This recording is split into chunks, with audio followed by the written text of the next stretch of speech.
Hello from Incheon. Welcome back to our training workshop. I am Fidelis Sola-Sadicon from ESCAP East and Northeast Asia office. So we continue with our third training workshop. In yesterday's session on cross-border infrastructure financing, the importance of institutional capacity was highlighted. It is also recognized that it is a very complex issue. Horizontal and vertical coordination within government is already a challenging task. Add to that the dimension of cross-border coordination between countries. So with such complexities, we perceive that no singular perspective could cover the whole range of the issues, and perhaps the points of view most appropriate to weigh in on the issues are the multilateral institutions.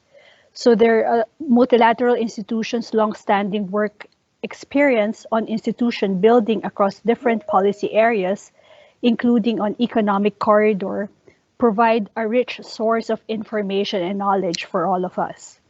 It is in that context, for our last session for today, we take on a slightly different approach from past sessions. So in the next 3 hours, we will be joined by colleagues from multilateral institutions who will share perspectives and work initiatives on institutional mechanisms related to economic corridors.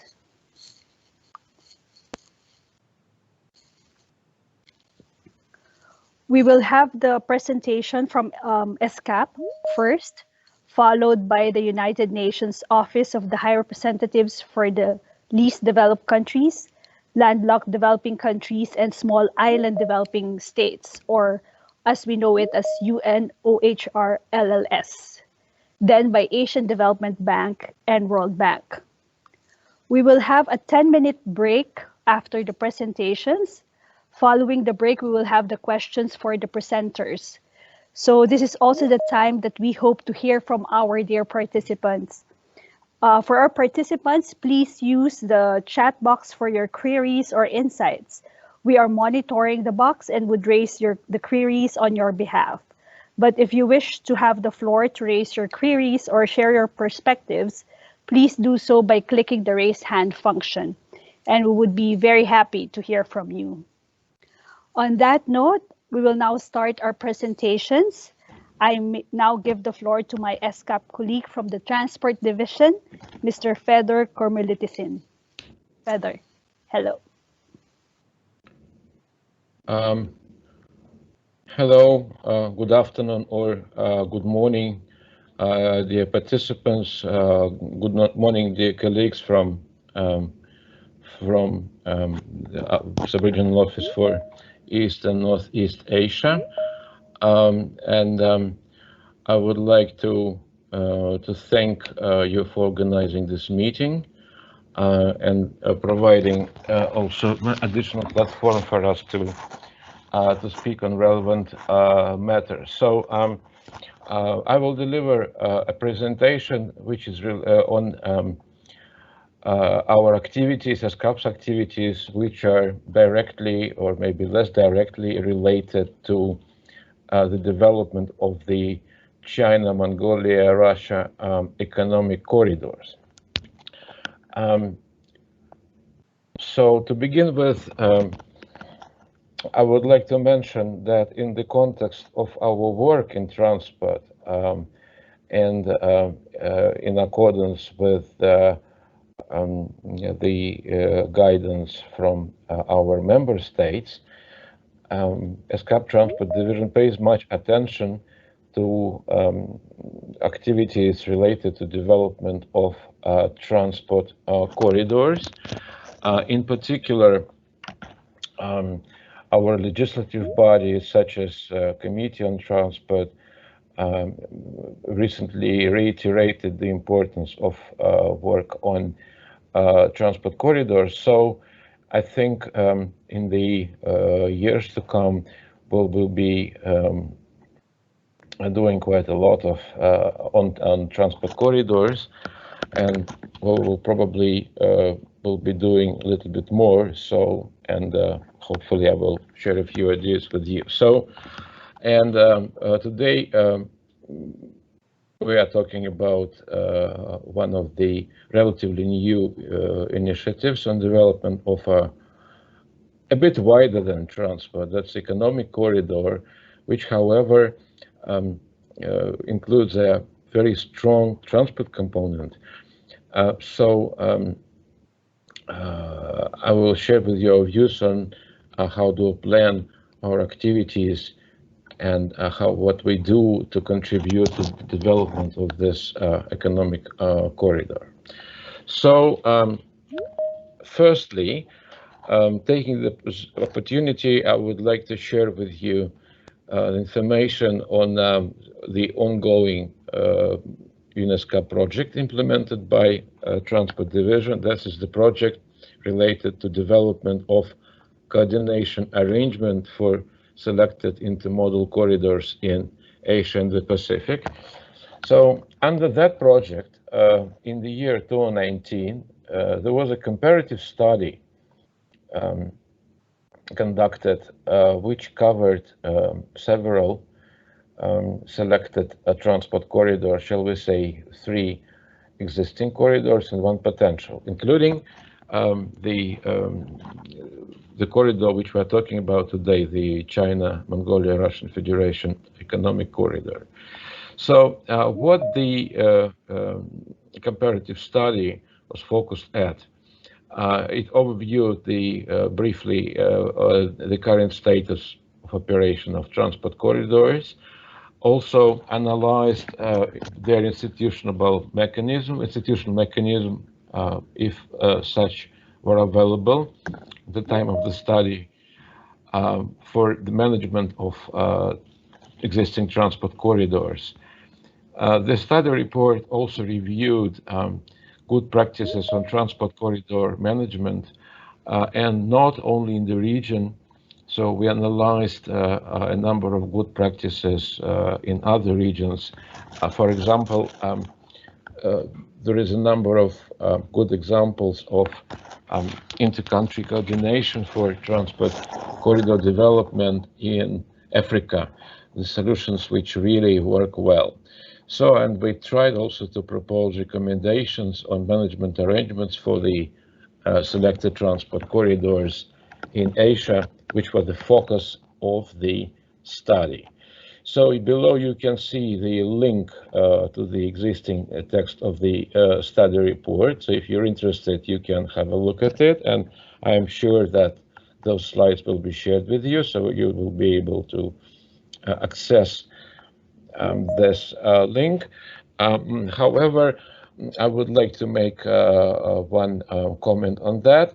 So we published that study report late in 2019, and what we are planning to do within this year is to update it, because there were a number of certain developments at the corridors analyzed. So I don't think it will be something radical change, but so later this year we'll come up with a sort of an update based on this current study report.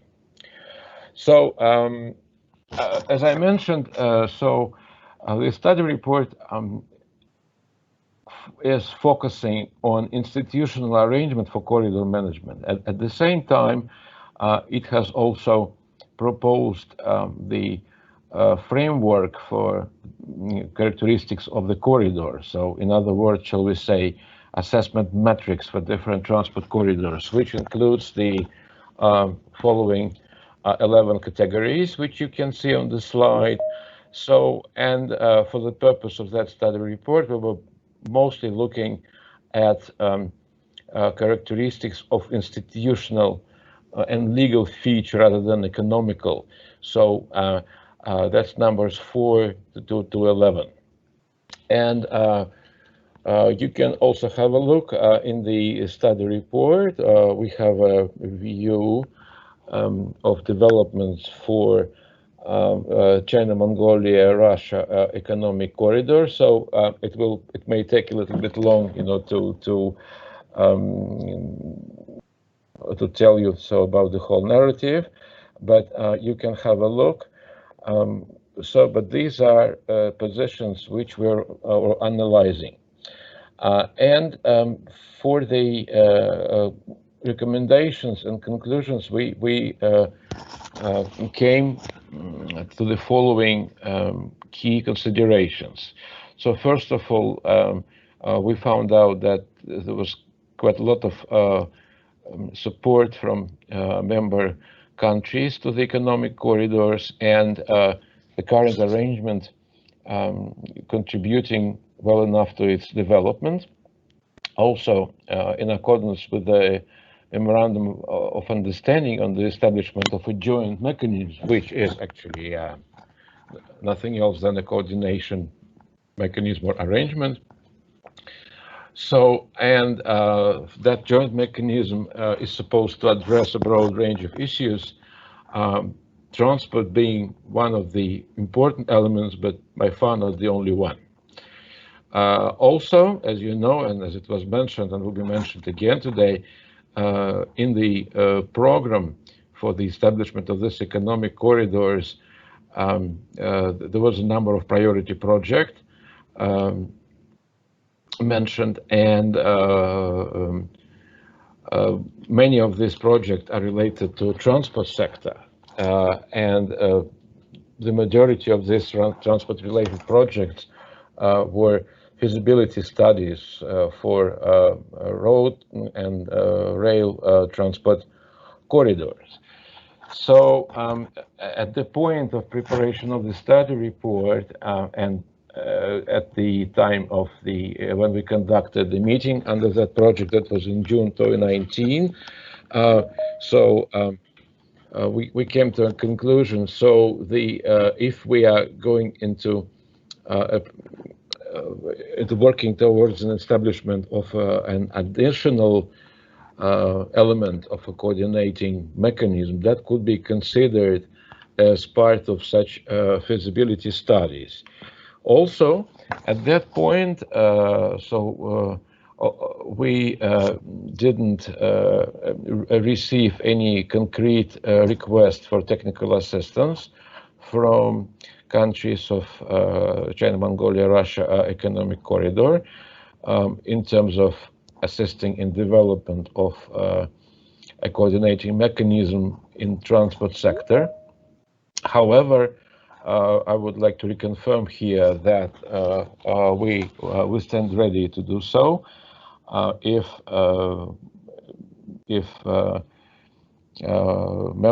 member countries of the corridor believe it is needed and such assistance is required.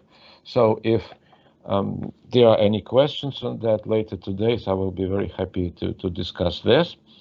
Also, it is also very important that ESCAP believes that efficient implementation of one of the important elements of the legal framework for the China-Mongolia-Russia economic corridor, that is the intergovernmental agreement on road transport along the Asian highway network, is a quite important component in the development of this economic corridor.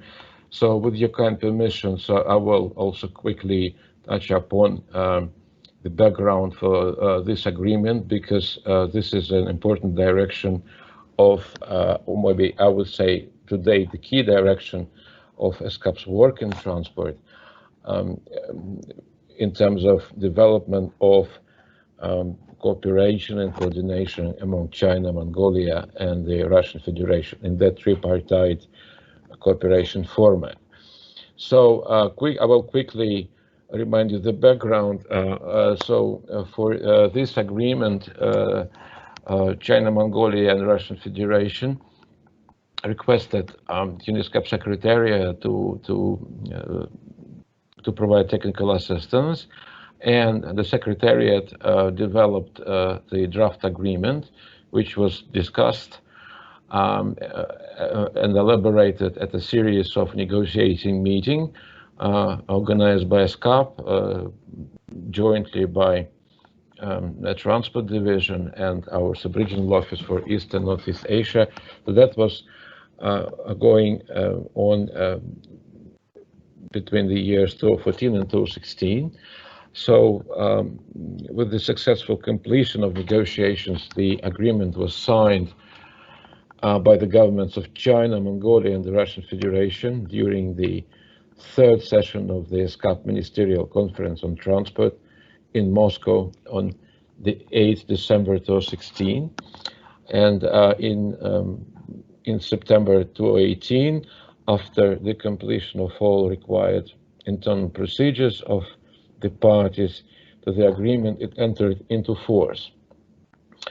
If you look at this map, you can see that this agreement actually allows operationalization of two routes belonging to the Asian Highway Network. These are routes connecting this Asian Highway 3 route connecting the territories of three countries from Tianjin in China through Ulaanbaatar in Mongolia to Ulan-Ude in the Russian Federation, and the second route, the western route, this section of Asian Highway 4 connects Honkiraf at the border of China. Actually, it's the territory of China, but very close to the territory of Pakistan, then through the territory of Mongolia, through Khost to Novosibirsk in the Russian Federation. So UNESCAP continues to provide support to the implementation of the agreement, and that included organization of several expert group meetings to facilitate the implementation. Also in 2017, ESCAP Transport Division prepared the handbook on cross-border transport along the Asian Highway routes 3 and 4. The latest to date meeting. Oh, sorry. Actually, you can have a look at this handbook. You may see that the link is also available, and also during the series of physical meetings which we were able to organize in the past, so we distributed a number of paper copies. Probably it's also now time to think about the update of this handbook, and we will be considering this. So in the mid-2019, what happened is that China, as the chair of the Joint Committee under the agreement, organized its first meeting where the exchange of permits took place. Then in December 2019, following the request of the parties to the agreement, ESCAP organized an expert group meeting to review the initial period of implementation of the agreement. And actually, there were a lot of plans for the year 2020, including organizing negotiation of possibility of extension of the scope of the agreement to passenger transport.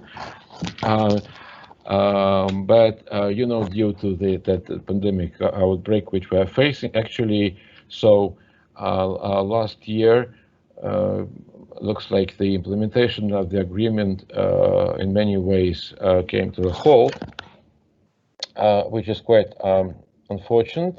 But at the same time, this year, despite the continuation of lockdowns in several countries, I would like to inform you that ESCAP is planning to resume its activities to support this agreement. In particular, what we are planning to do, and what we are planning to do quite soon, within the first quarter this year, is to organize a virtual consultation on the agreement implementation, to set up a plan on how to proceed with the agreement, with the meeting of the Joint Committee, if such can be organized this year, maybe with the development of the protocol on passenger transport. So it will be a less formal consultation, and that will allow us plan further activities for this year, but tentatively we anticipate at least one more meeting to support the implementation of this agreement. So with that, I would like to thank you for your kind attention, and when it comes to the time for questions, I will be happy to reply. Thank you again. Thank you, Federer, for that, especially on highlighting our additional references which are of interest to our participants, and likewise updates on a very important work related to the corridor program on the intergovernmental agreement for international road transport along the AHN. So we're looking forward to our interaction later, so you could further share your thoughts on that. Now let me give the floor, if I may now give the floor to Ms. Gladys Bindura Mutangadura. She's the Senior Program Officer from UNOHR LLS, and we're happy that she could join us even though it's way past midnight in New York. So thank you, Gladys, for your flexibility and for accommodating us. The floor is yours.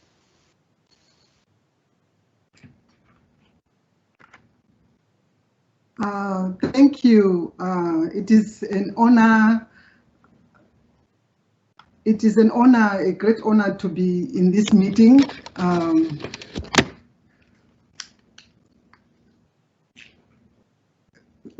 And in this session, which is focusing on institutional related issues of economic corridors, and our office, the Office of the High Representative for LDC, LLDC, and Small Island States, have been working on this issue. It's an issue of concern to us as we work with the landlocked countries and their neighboring countries, the transit countries. It's an issue of concern because it will help to enhance the trade potential of landlocked developing countries. So in my presentation today,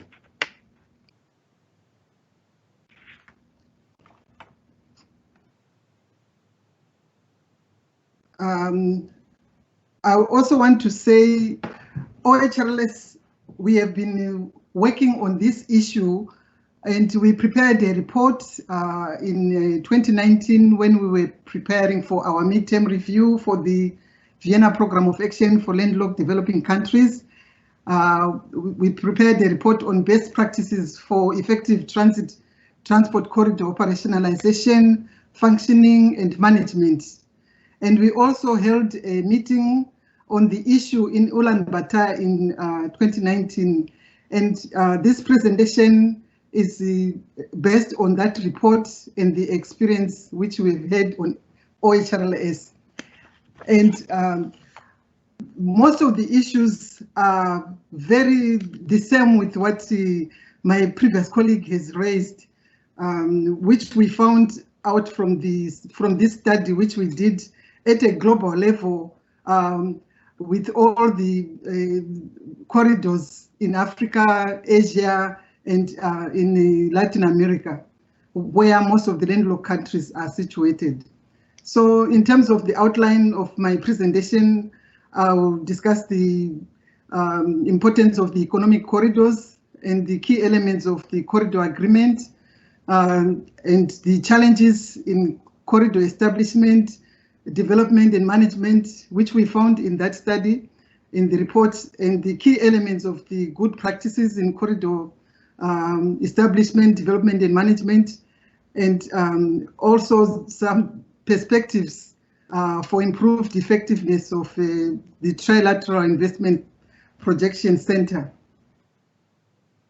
Talking about economic corridors, I'm just looking at it so that I can contextualize my presentation. The world's 32 landlocked developing countries, including Mongolia, face the special challenge associated with their lack of direct territorial access to the sea, which ends up resulting in high transit and trade costs.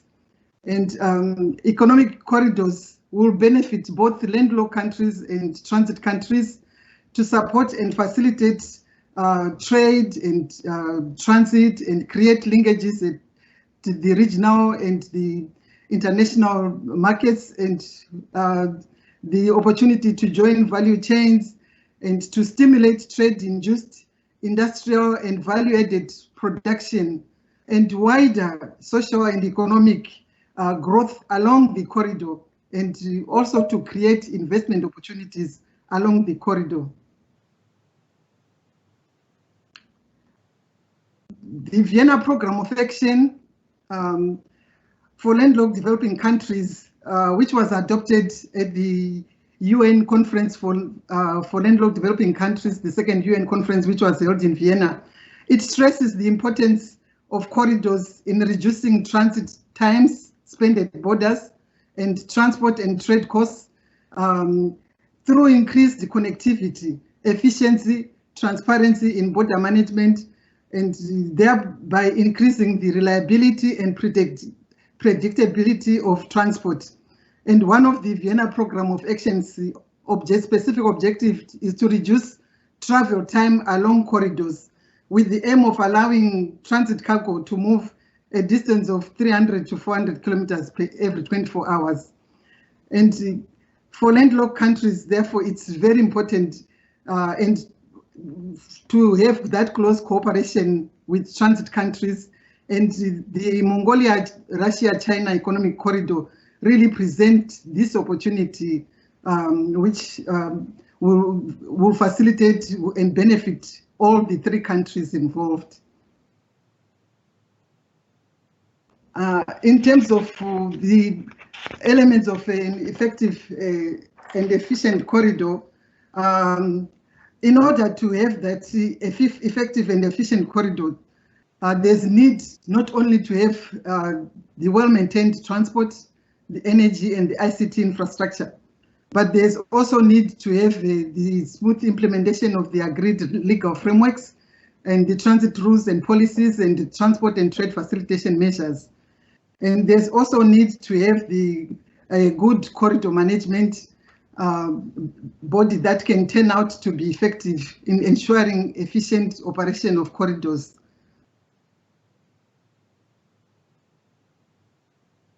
And the legal framework, which already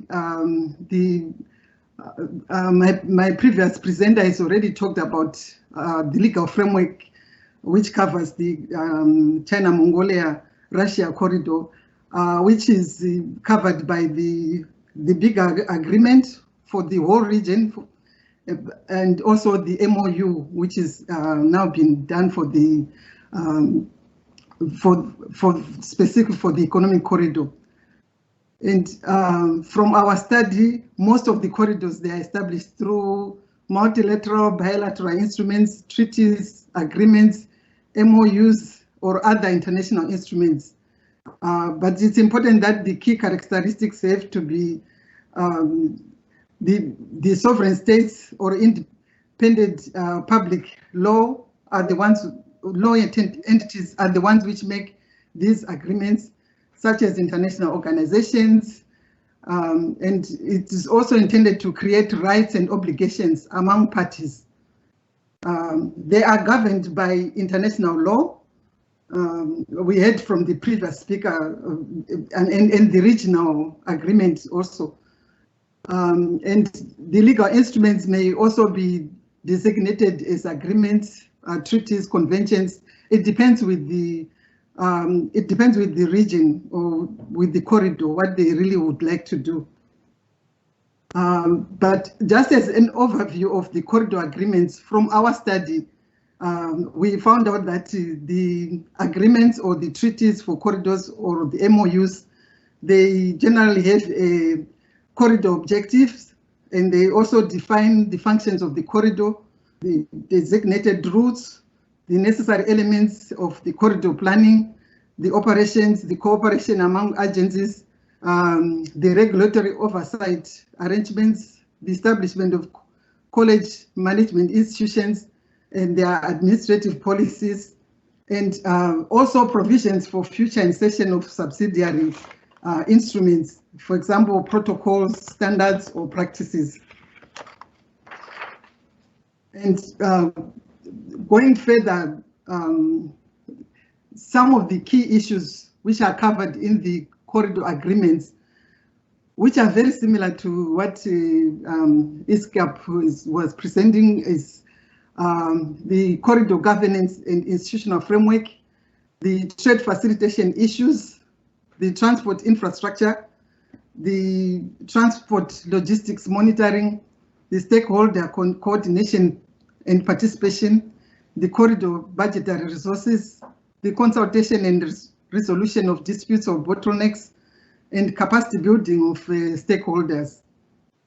Just as an example, some of the corridors which are existing, we just present in the report the enabling instrument which they have, like Traseka used the multilateral agreement, the same with the international North-South transport corridor, the Trans-Caspian East-West corridor, the Greater Mekong corridor. All these, they used multilateral agreements. The Beira corridor used a bilateral agreement, and the Maputo corridor in Africa, these two are in Africa, it used a company registration. And the Dakar corridor, the Walvis Bay corridor used the MOU, and the Dakar corridor used the bilateral agreements. And in terms of once in the legal parties being formulated, the institutional framework is also contained in that legal framework, and it contains the governance structure of the corridor management. And basically, for most of the corridors, they had 3 layers. They had the summit organ, which is the highest policy-making body on the corridor. It deals with the budget approval, the resource mobilization, and for some corridors, it is the Council of Ministers when it's a government corridor. And for some corridors which has got both public and private stakeholders, it's an annual general meeting, and it can also be an annual general assembly. And this summit organ works through the management and coordination organ, which is responsible for oversight of the operations of the corridor, including the administrative and the financial issues, and also responsible for uniform application of agreement and protocols. And the corridor management committee is composed of permanent secretaries, like in the governments. This is like the examples from Africa. It is composed of permanent secretaries, or it can be a board of directors in a public or private undertaking. And sometimes it also have a specialized committee. Then we also have the executing organ, which is the secretariat. And this is the operating entity, which is located in one of the countries of the corridor. It implements the decision of the superior organs. It works on annual strategic plans that are budgeted in accordance with the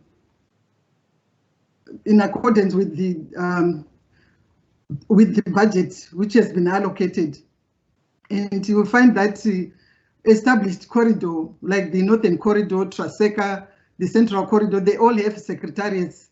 Whilst the Trans-Karahari Corridor, this one is mostly, it's between the government and the public sector. It has a coordinator, which is the Walvis Bay Group. And to give a bit more example on the of the Northern Corridor, you find that they have the Council of Ministers, the Executive Committee, which is composed of the different committees. There is a Transport Committee, Transport Infrastructure, there is Customs and Trade Facilitation Committee, Transport Policy Planning Committee, Public-Private Partnership Committee, and Private Sector Investment Committee. And they all work with the Permanent Secretariat, which executes the day-to-day running of the corridor. And just to give a bigger picture of the corridors which we worked with, You see the TRASECA is a secretariat, and its supreme policy organ is the Intergovernmental Commission, and the management oversight organ, that one was, we didn't, we were not able to find out what it was, but it also has working groups and expert groups. Well, Karek, I'm sure we are going to have some presentation on that. The Northern Corridor in Africa, I have already highlighted what it looks like. The Central Corridor has got an executive secretariat, interstate council of ministers, an executive board, and it has got stakeholder consultative committees. So these are some of the examples which we have on the institutional arrangements. And it is important that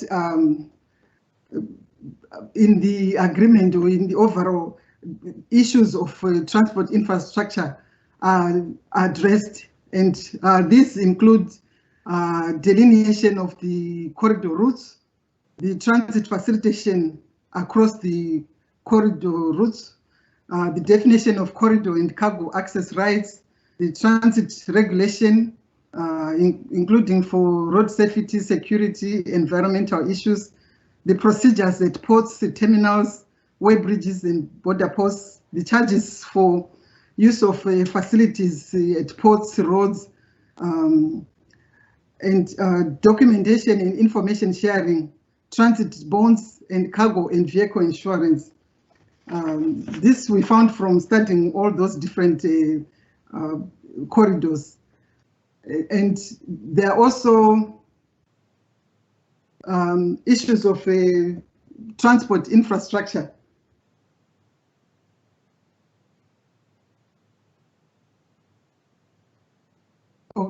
The first ones were trade facilitation issues. So now I'm going to just talk about the transport infrastructure issues, which are the networks, the infrastructure networks in the ports, and the surface transport, the roads, the inland, the railways, the terminals, the border posts, and including the standards which are used for the road and rail infrastructure, the ports and the border posts, and the common standard, the coordination of stakeholders in the construction, expansion, rehabilitation and maintenance of that priority infrastructure, which is along the corridor. The harmonization of the infrastructure configuration and the procedures, including the way bridges, one-stop border posts and roadside stations, the establishment of smart corridors through provision of adequate energy and ICTs networks, and the funding and construction or rehabilitation of the existing gaps in the infrastructure. Then we also have the transport logistics monitoring issues, which include the standards of quality of service, the performance in the port, the inland, the terminals and border posts, the corridor performance monitoring, such as the transit and border crossing times and delays at borders and ports, the development of the real-time monitoring systems on performance of logistics services, and the monitoring of quality of logistics services, the publication of annual logistic performance surveys, and the some corridors have developed the corridor observatories with performance dashboards, and some have prepared periodic corridor performance reports and performance benchmarking. So these are some of the issues for the logistics part. In terms of stakeholder participation, this is an issue which came out in all corridors. The coordination of all stakeholders involved in the corridor operations is desirable in order for there to be a buy-in by the various parties which are involved in the chain. This requires the full participation of all corridor stakeholders, the public and the private sector, to coordinate and cooperate, contribute to the plans and the policies, and implement targeted or focused interventions to provide feedback. And participants can be in form of clusters like policymakers, regulators, infrastructure providers, service providers, shippers, and others. And I've given here an example of what the Northern Corridor has done to accommodate the stakeholders.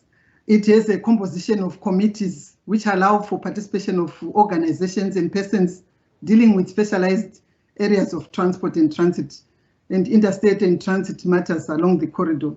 And the Trans-Kalahari Corridor, which is operating under an MOU, and it includes both public and private. The membership includes all transport operators, transport and infrastructure authorities, port authorities, customs and excise authorities, freight forwarding, clearing agents. So basically, all the groups which are involved, or all the stakeholders which are involved, are included there. And sometimes in some corridors, some clusters with large memberships, such as shippers, freight forwarders, trucking, warehouse people, shipping lines, they may have to form an association which will then be represented in the stakeholder forums. And to proceed on, another issue which is of importance, which we found out from the study, is the corridor budgetary resources. This issue is it's important because it forms the core funding of the corridor, and in most cases, when the resources are not there, it can delay the operationalization or the establishment of the corridor. And the Northern Corridor also went through some growth in terms of funding, and it evolved. At first, they were having funding coming from the contributing member states, but with time, because some member states were facing difficulties and delays, so it evolved to a situation where financial resources are now coming from contracting partners from the member states, but also they are able to approach specific donors for specific activities, and they are also now able to put a levy on goods which are using the corridor, and that's how they are now raising the funding for the corridor. The Trans-Kalahari, the MOU states that the contracting partners, which are both the government and private sector, they introduce mechanisms to ensure that the corridor is financially viable, and the Secretariat to execute its function based on those funding. So this is the issue of funding. And there's also the issue of consultation and resolution of disputes. It is important that there's a development of a system of reporting on non-compliance included in the agreement with stakeholder obligations by all parties. And it is also important that the agreement also includes a way of rapid resolution of logistics bottlenecks and disputes. And in terms of capacity building, it is important that the corridor management institution promotes the skills of those who are working within the corridor management institution, but also of those who are working in the corridor, of all the stakeholders who are working in the corridor, such as agencies in the government, in the different government units, and the ports, the railways, the road authorities, the shipping lines, and anyone who is operating on the road. So it's important to have that capacity building built in when the agreement is being or the institutional framework is being formulated. There's also need to enhance standardization of training for agencies taking part in the transport operations and other logistics. And also the corridor management institution needs to maintain high quality information dissemination, and this, some corridors have been doing it through their transport observatories, where they are responsible.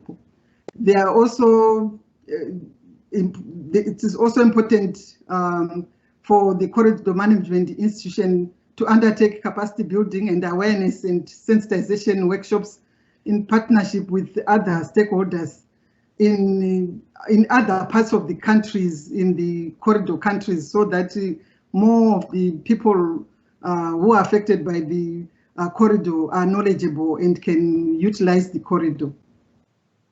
Having presented this, I'm just going to highlight some of the common challenges which came out in our study. In terms of corridor establishment, some of the challenges which were identified include identification and designation of the corridor routes. And in that case, there's a need to have a systematic way and to reaching the consensus on identifying these, and the preparation and negotiations, adoption and ratification of the corridor agreements or MOU.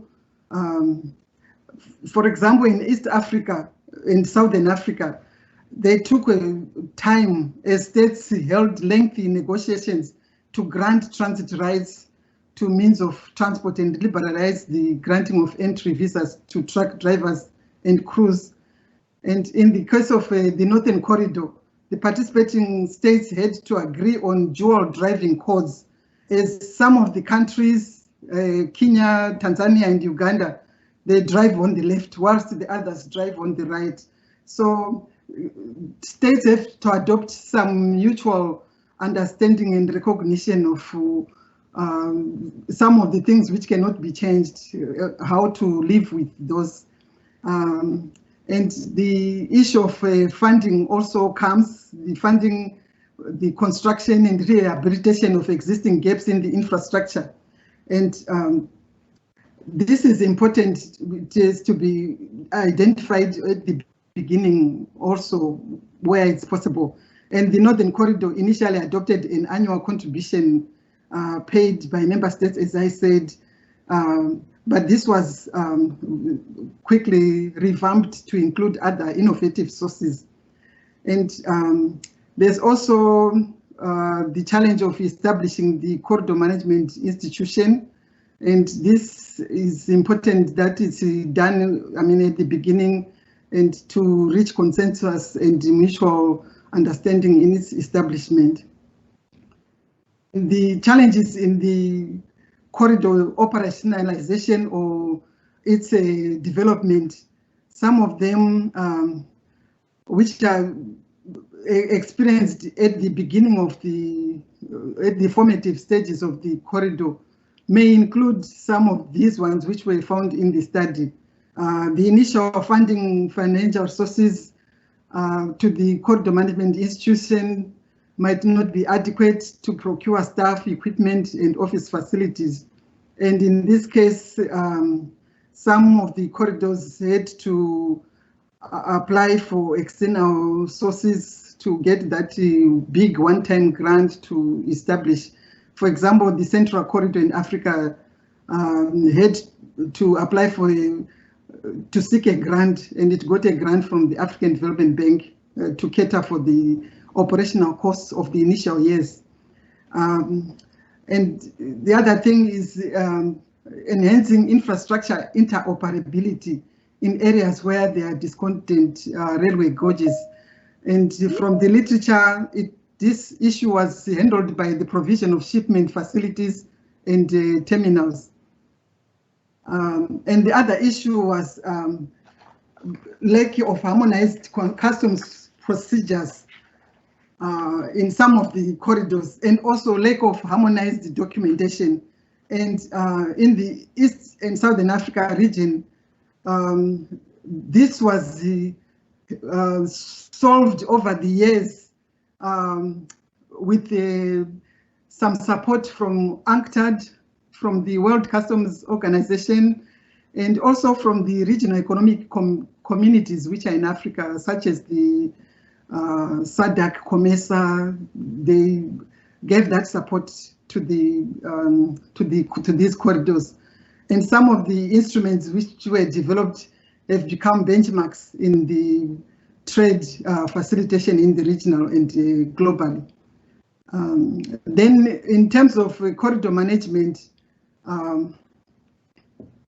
some of the challenges which were identified in our study include the lack of skilled human capital or staff for the Corridor Management Institute to undertake the mandates of the corridor.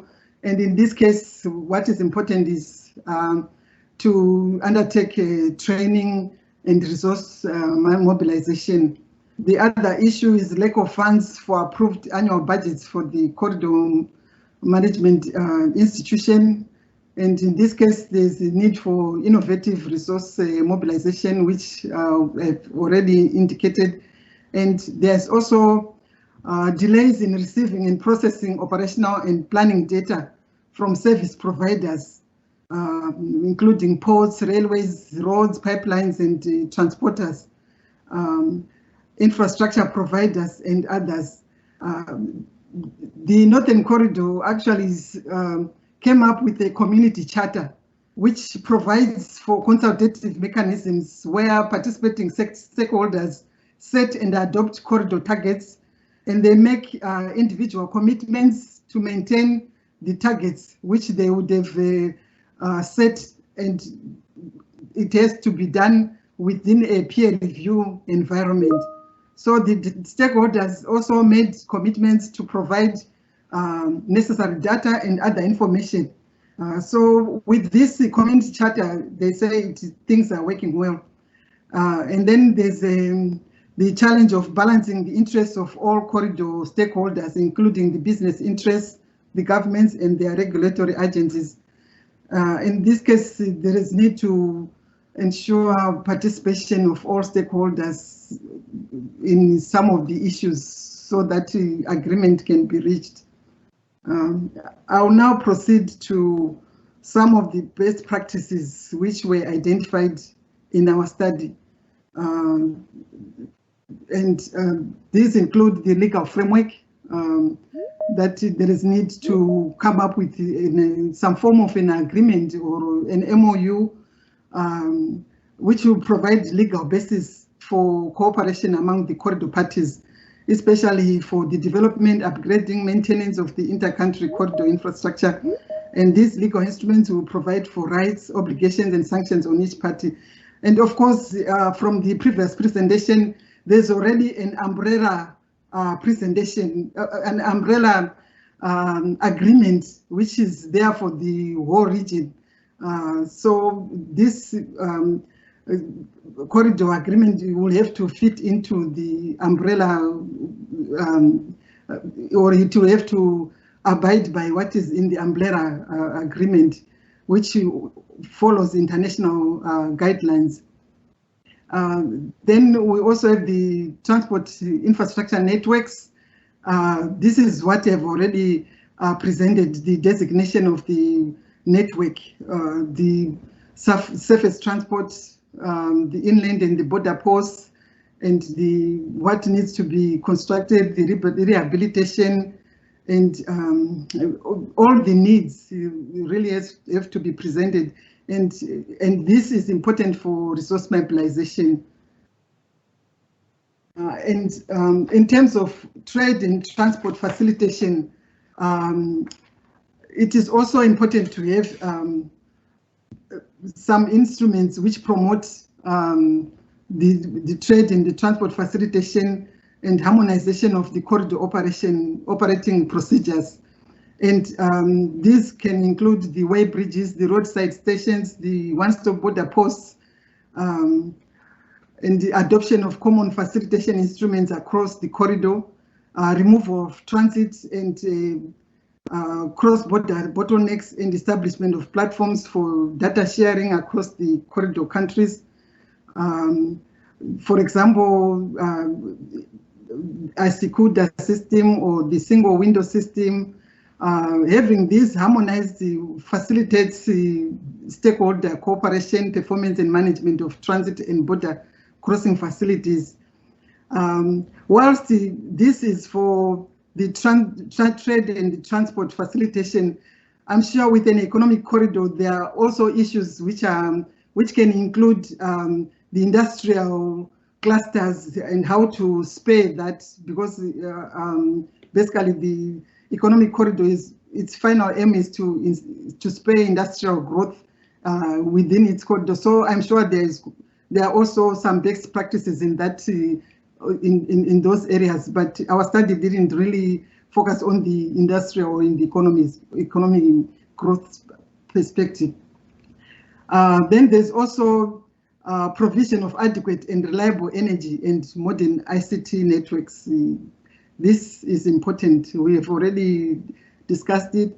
And the other important thing is the establishment of corridor champions or leadership and high-profile state officials or corporate leaders from all the corridor countries really important in advocating the establishment of the corridor and its working and its management. And they can also help in mobilizing resources. And in terms of resources, which I've already discussed before, there's a need to advocate and provide adequate resources at national level, and countries can coordinate resource mobilization, especially during the national budget making processes for the benefit of the corridor. And the corridor countries can also mobilize additional resources from other sources, including from external partners. Like I indicated a case where they got resources from the African Development Bank, or they can also fundraise from other external sources. And then there is need for the active participation of all stakeholders, the public and the private. We've already gone through example which show that. And then there's also a need for preparation of regular strategic plan for implementing the priority programs and project for the corridor management institution. And with the central corridor, and the northern corridor in Africa, they develop 5-year strategic plans, and then they develop annual plans based on that 5-year strategic plan. And going further, monitoring is very important, and establishment of a corridor database or an observatory was found to be best practice in some of the corridors which we studied.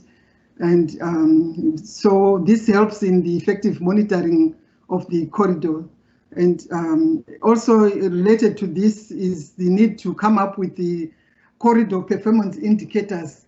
And like my colleague has just said, it might be important to, in that specific feasibility study, which will be set for the institutional, to also look at the key performance indicators which can be included for the corridor.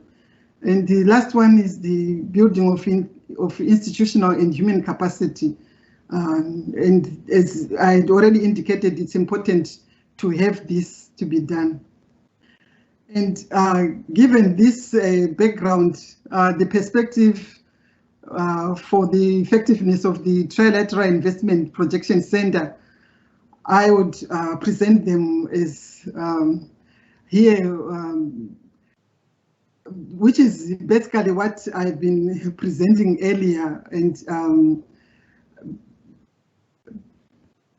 it also tallies very well with what the previous presenter was saying. And in terms of COVID-19, it has to come up where, especially where we deal with the soft infrastructure, because there's need to bring in those guidelines for COVID-19 so that the delays are minimized. And even for the hard infrastructure also, there's need to develop that. And adequate resources and coordinated resource mobilization is important. Greater coordinated and harmonized interventions between national border agencies is important. active participation of all stakeholders is important, and monitoring, as I had just said, and the key corridor performance indicators and observatory are also important, and the leadership or champion. So this is my presentation. I'll just point to mention that what the previous speaker said about having a dedicated study or feasibility on the issue is important. I also want to echo that. Thank you. Thank you very much, Gladys, for that very comprehensive presentation, and also elevating, especially which a quick takeaway is on the stakeholders engagement, something which was also highlighted yesterday in our session on cross-border infrastructure financing, and perhaps something we will again touch base later in the question and answer. And also, you're mentioning about the performance indicators, corridor performance indicators, which somehow provides a good link to our next presentation from the Asian Development Bank. I'm sure our presenter would also surface that in the presentation. Ms. Dorothea Lazaro, a Regional Cooperation Specialist in the East Asia Department of the Asian Development Bank. Hi, Thea. The floor is yours. Yeah, hi P. Let me just sort out this. Okay, I'm assuming that you can see my slide. Yes, we could see it. All right, so, and no notes, right? Just to confirm. All right, so thank you very much for that introduction, Fee. If I may add, again, I'm Dorothea Lazaro, a Regional Cooperation Specialist from the East Asia Department of Asian Development Bank. And just a background to some colleagues, East Asia Department actually covers both China and Mongolia operations. And EARD, which is our department, is actually coordinating and overseeing the trade work under the CARIC Integrated Trade Agenda. I also wanted to mention briefly that I used to be a colleague of, it's good to see former colleagues from the East INEA office, and it's good to be back, albeit in a different capacity. So my presentation will be about the regional cooperation and economic corridor development from experience from CARIC and beyond. And this is just a bit of interruption, Thea. I think yeah, there you go. Thank you. Okay, you're seeing my slide with no just the presentation. Yes, that's correct. All right, so I'll continue. This is the brief outline of the presentation. Allow me to please provide you a snapshot of ADB's sub-regional programs and ECD initiatives in the Asia-Pacific region. And from there, we will have a short discussion on the evolving concept of economic cooperation developments, and going through CARIC experience in two aspects, which is the institutions as well as corridor performance, which has been highlighted actually by Gladys a while ago in the previous presentation, and some good practices and success factors for effective ECD management for consideration of the participants of this training. Now, first and foremost, fostering regional cooperation and integration is one of ADB's 7 operational priorities under Strategy 2030. The RCI operations are expected to contribute towards 1, greater and higher quality connectivity between economies, 2, expanded global and regional trade and investment opportunities, and 3, increased and diversified regional public goods. So this will enhance the competitiveness of developing member countries by addressing cross-border infrastructure needs, as well as supporting policy dialogue and coordination. So one of the operational approaches of Strategy 2030 is the development of economic corridors. Now, I wanted to emphasize that ECDs also contribute to other operational priorities aside from RCI, which is regional cooperation and integration. In terms of addressing poverty, for instance, it helps facilitates or deliver economic benefits across sectors and border communities. It promotes inclusive business through SME integration and the cross-border trade and investment. It also influences urban infrastructure for livable cities, corridor towns, and enterprise cluster development. And gender, in terms of gender equality, it creates women's jobs and economic opportunities and even entrepreneurship in special economic zones.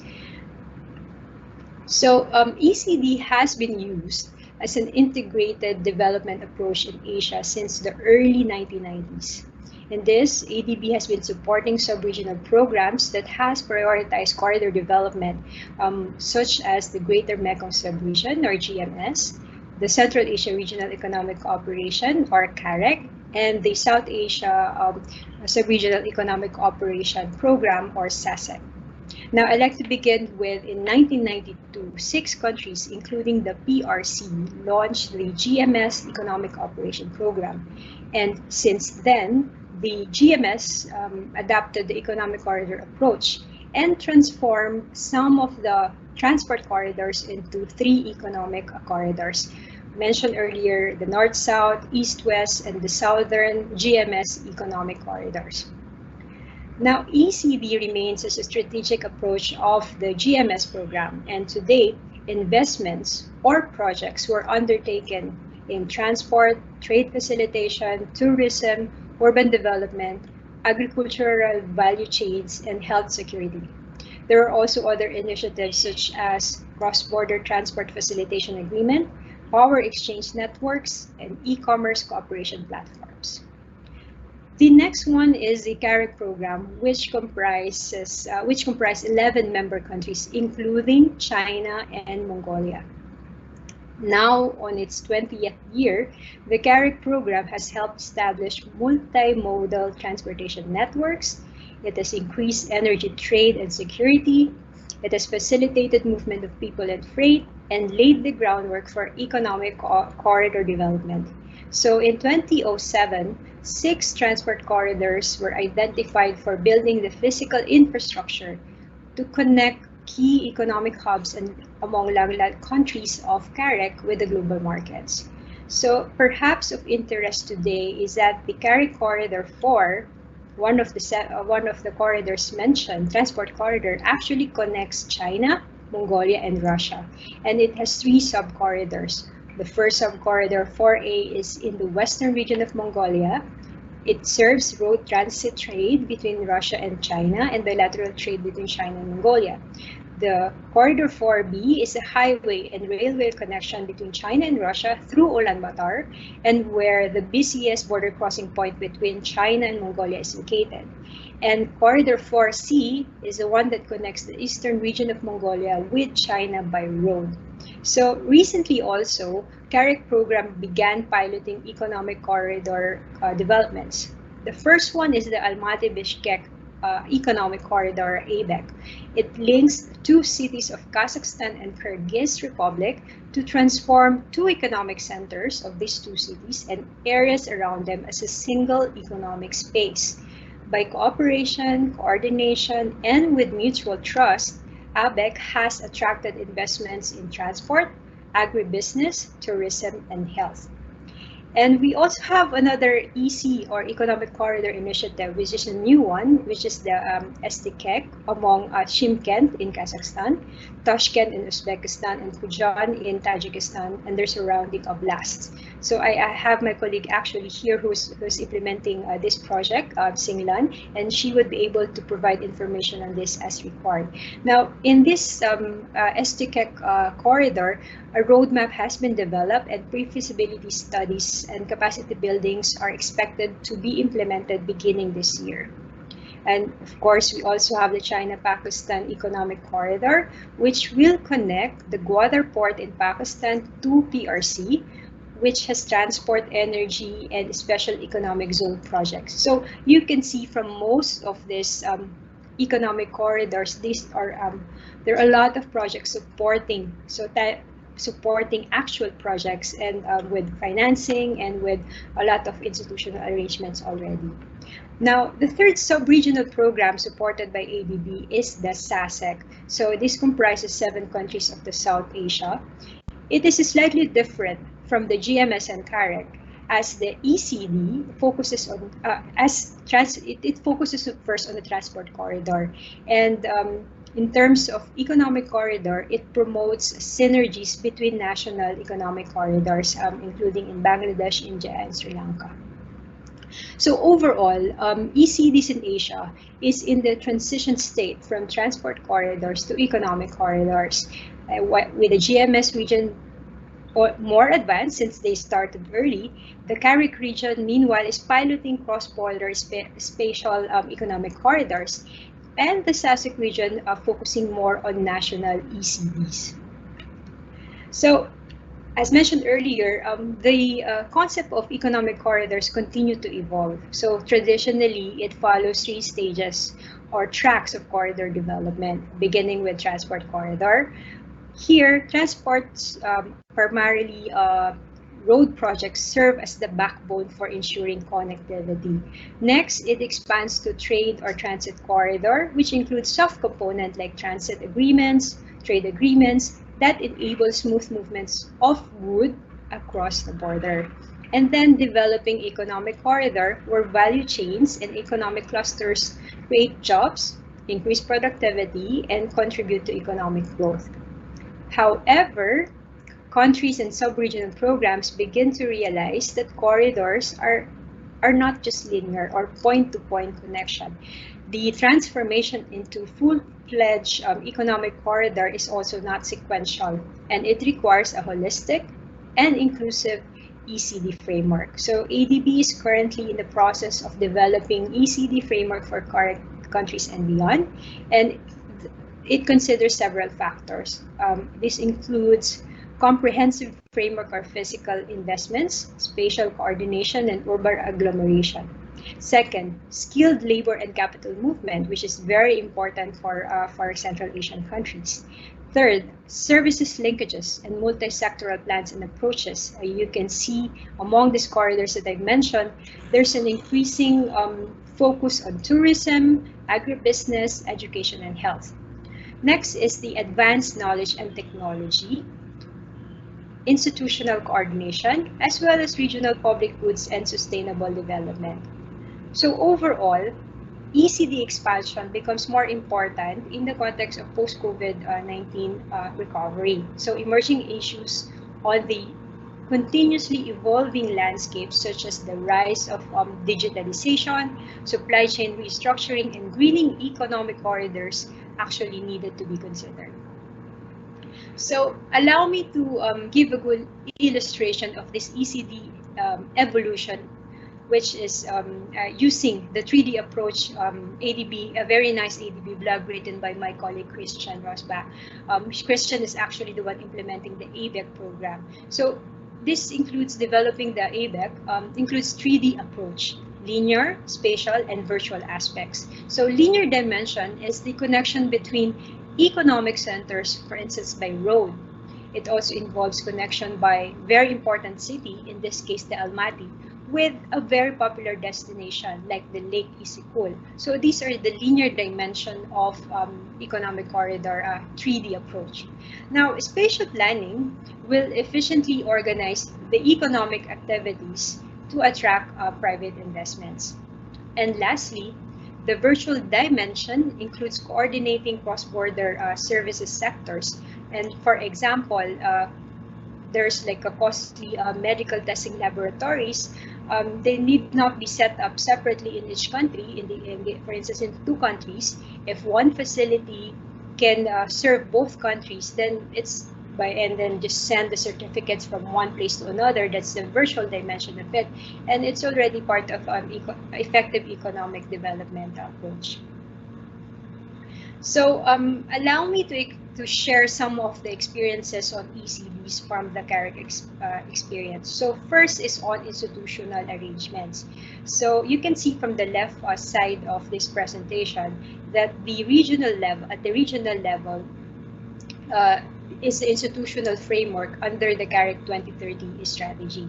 So similar to what was presented earlier, you have ministerial conferences, senior officials, and sectoral bodies to support the implementation of the CAREC 2030 strategy. There are also sector-specific strategies under the CAREC 2030 long-term framework, and these are managed by sectoral groups. You can see there under the senior officials meeting, we have the different bodies like customs, transport, trade, energy, and so forth. So they actually implement different sector strategies, but they are interconnected. Meanwhile, economic corridors doesn't necessarily have a very specific sector committees, but they are managed either at the bilateral or trilateral level, and they actually support to the ministerial conference to senior officials. Nonetheless, while sector-specific strategies support the overall strategy, a lot of these programs or priorities are also linked with the economic corridor developments, and they support ECD's development even outside their structures, such as in trade, transport, and tourism. So I'd like to mention, because we're discussing institutional arrangements, that CAREC is an open and inclusive platform. This includes, you can see, the development partners providing technical and financial support. We have the CAREC's secretariat is also providing technical and organizational support, and this is actually based in the ADB. And we have a CAREC Institute providing knowledge support. This is an independent international entity that provides separate research and capacity building for Central Asian countries.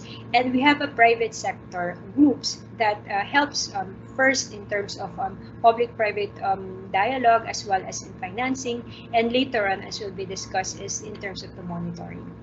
Now, on the right side of my presentation, you can see the example or illustration of institutional arrangement at the bilateral level. You can see here, using the ABEC as an example, in 2014, the mayors of these two cities signed an MOU to develop the ABEC.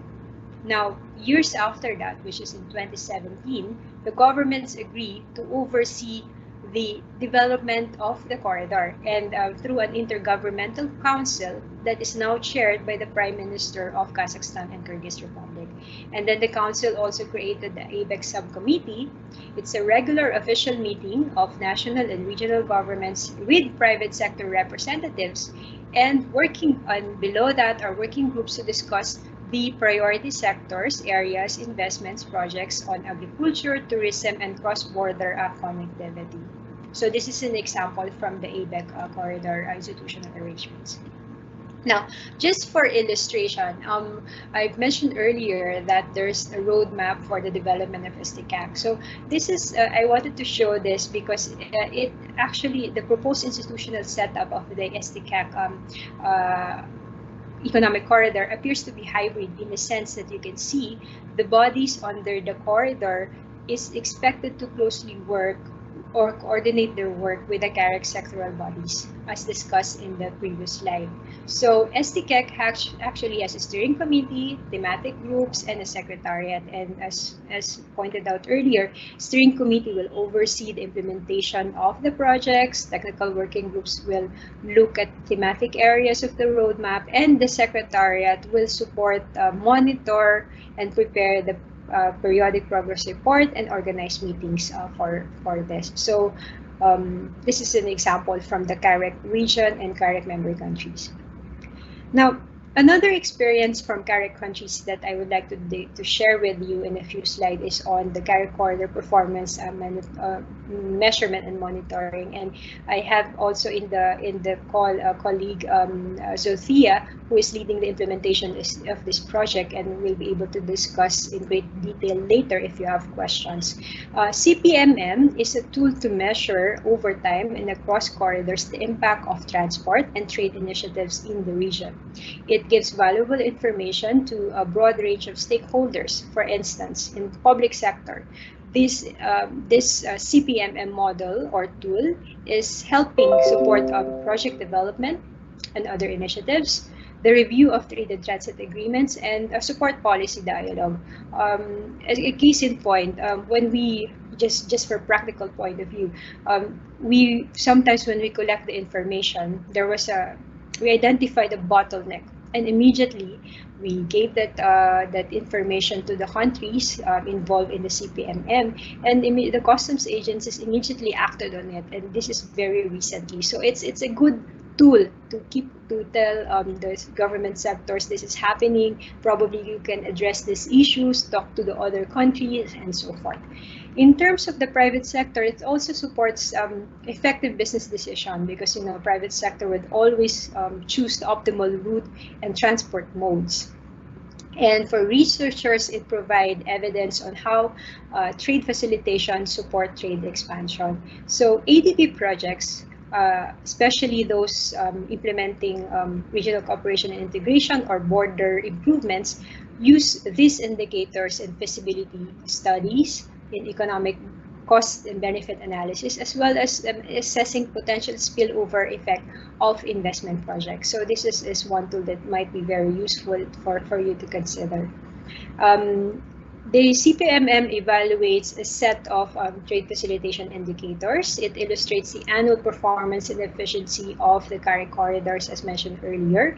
And the TFIs include time taken to clear the border crossing point, the cost incurred at the BCP, the cost incurred to travel a corridor sector, and speed to travel along the CARIC corridors. So we have a publication, and you can click on this on the slides, and it will direct you to the report to give you more information on this. So in conclusion, there are success factors identified from the experience of CARIC and other subregions. The why. It's important in order to have an effective ECD and a management, to have a very strategic, to really think about the strategic planning framework. There's a need for clear rationale in ECD, whether you want it to be, is it because you want it to be competitive, to diversify further, and to connect with the supply chain? And also think about maximizing the favorable conditions of ECDs. Look at its strategic locations, your industrial complementarities, and potential agglomeration if it's not yet there. The second one is the who, which is you need a very high-level political commitment, and this has been demonstrated in most of our ECDs, whether the longer term in terms of the GMS or in the pilot case of ABEC. So high level of political commitment is very important.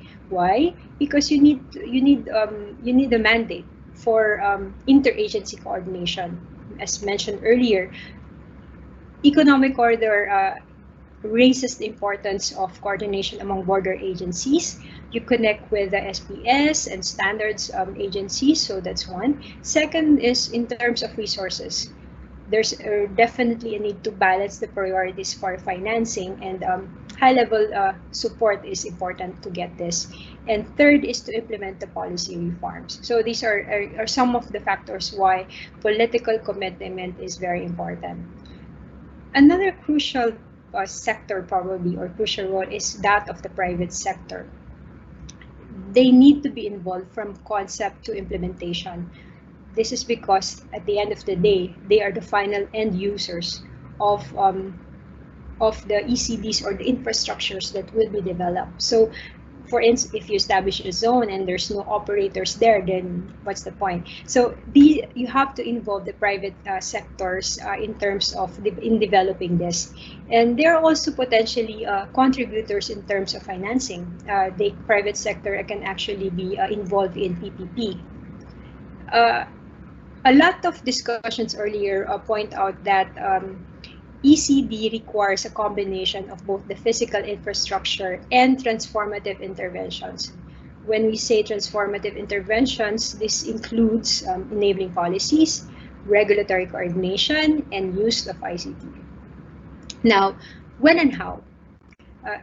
ECD takes time. So you have to consider longer term, programmatic approach, and phased. Sometimes you can look at the rolling, you can develop a rolling action plan to make sure that in the process, if there's a need for change, then you can actually revise and improve the implementation as well as the further development of the ECDs. And you have to be, of course, sustainable in this approach. Lastly, as ECD involves multi-country, multi-sector, and multi-level activities, a comprehensive and effective institutional mechanism should ensure the smooth implementation of policies in regional investment projects. So multi-level involve top-down and bottom-up approach. It cannot be just the state level. You have to involve the regional governments as well in terms of policy, from policy to project development. Multi-sectoral, as mentioned earlier, you have to involve interagencies, like to establish the border cooperation mechanisms. You have to involve customs, SPS, border security, and the like. There are also instances or some good practices that we had for example, in the case of China-Mongolia, we are piloting the joint border control. So that's one of the initiatives that will support effective ECD development. And in addition, there's also this in the case of GMS, we have this annual Economic Corridor Forum, which is a platform to discuss new issues. So these are very different arrangements that can be considered. Of course, your institutional mechanism should have a very strong research and technical capacity. You should have a sound monitoring and evaluation framework. This is important for a more evidence-based pipeline development, for conducting the feasibility and viability, as well as effectiveness and continuous relevance of the projects that will be part of the ECD. And lastly would be the communications strategy. So it's important that all stakeholders are involved, including the non-governmental organizations or entities. So this is the end of my presentation, and you can have these references on your screen. These are linked publications, so if you click them, you have this presentation. If you click them, it will direct you to the actual publication. So I hope this has been useful, and yeah, I'll stop here. Thank you very much. Over to you. Thank you, Thea. Yes, in fact, the CAREC performance indicators was something which was also highlighted in one of our initial sessions in the first workshop, in our session on transport corridors. So our participants are perhaps remember that. We had an extensive discussion about it. Also, a quick takeaway was your slide on the institutional arrangements, that nice illustration of CAREC's institutional arrangement, and perhaps something which we will go back, we will touch base later, specifically in terms of course, it evolved through the years. So it would also be nice to see, like, how did it come about to this current stable structure? What were the interim arrangements? Because as you know, the institutional arrangement for the Economic Corridor program that we're discussing right now is still in its initial stages. So your perspectives on that interim mechanisms in between would be quite useful as well. And to end our presentations on economic corridors, we'll have Mr. Bernard Aritua, Senior Infrastructure and Logistics Specialist from World Bank, to close our presentation in terms of highlighting the potential of economic corridors. So Bernard, we're looking forward to your presentation.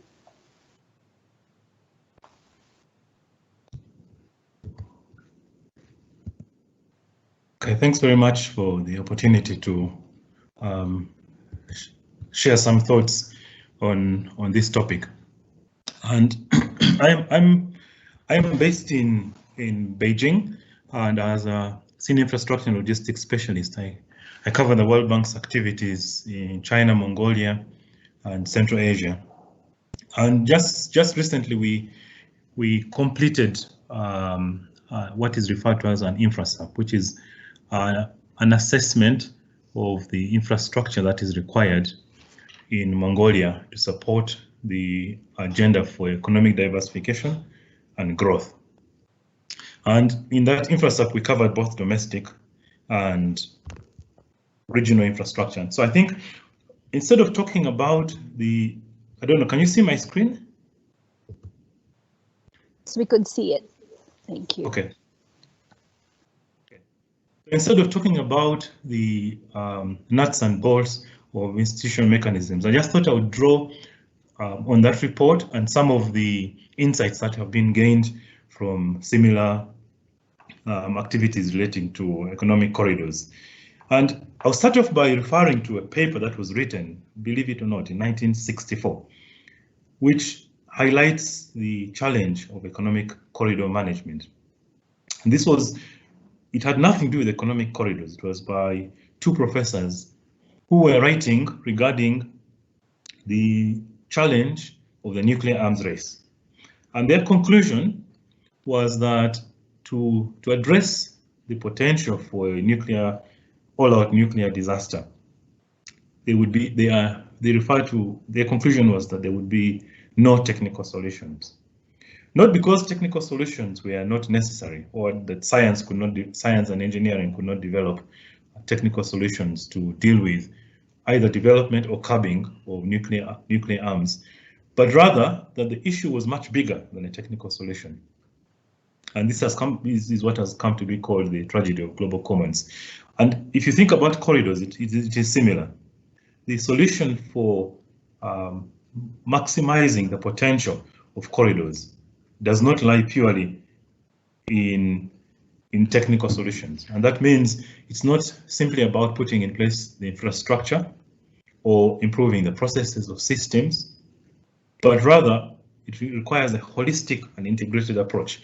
And the World Bank has come to this conclusion based on very many years of research with trial and error on different corridors. And I must say from the outset that there are very few truly successful economic corridors.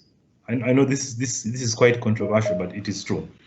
We've been involved in corridor management for the greater part of 40 years. And this is both in terms of research and technical assistance, but also investments. Often the objectives and the ambitions are quite lofty, but how to get there remains a challenge for many corridors. The first major report that was published, which sort of touched on this, was the World Development Report on Reshaping Economic Geography. I think it was in 1990.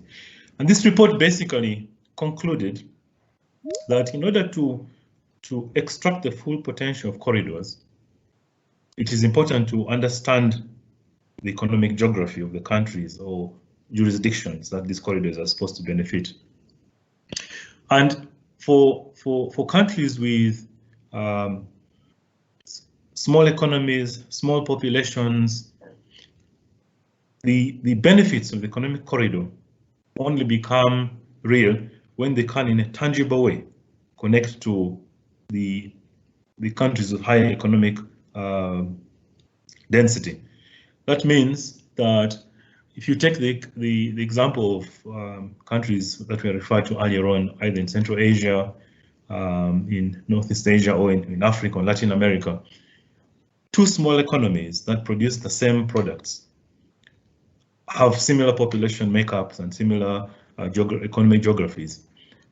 It is not sustainable for them to develop an economic corridor, despite the best of intentions. So you require a holistic approach to developing these corridors to link where the centers of gravity sit. And that report made reference to the European Economic Region, which has the 10 corridors that have evolved progressively since probably the 1950s.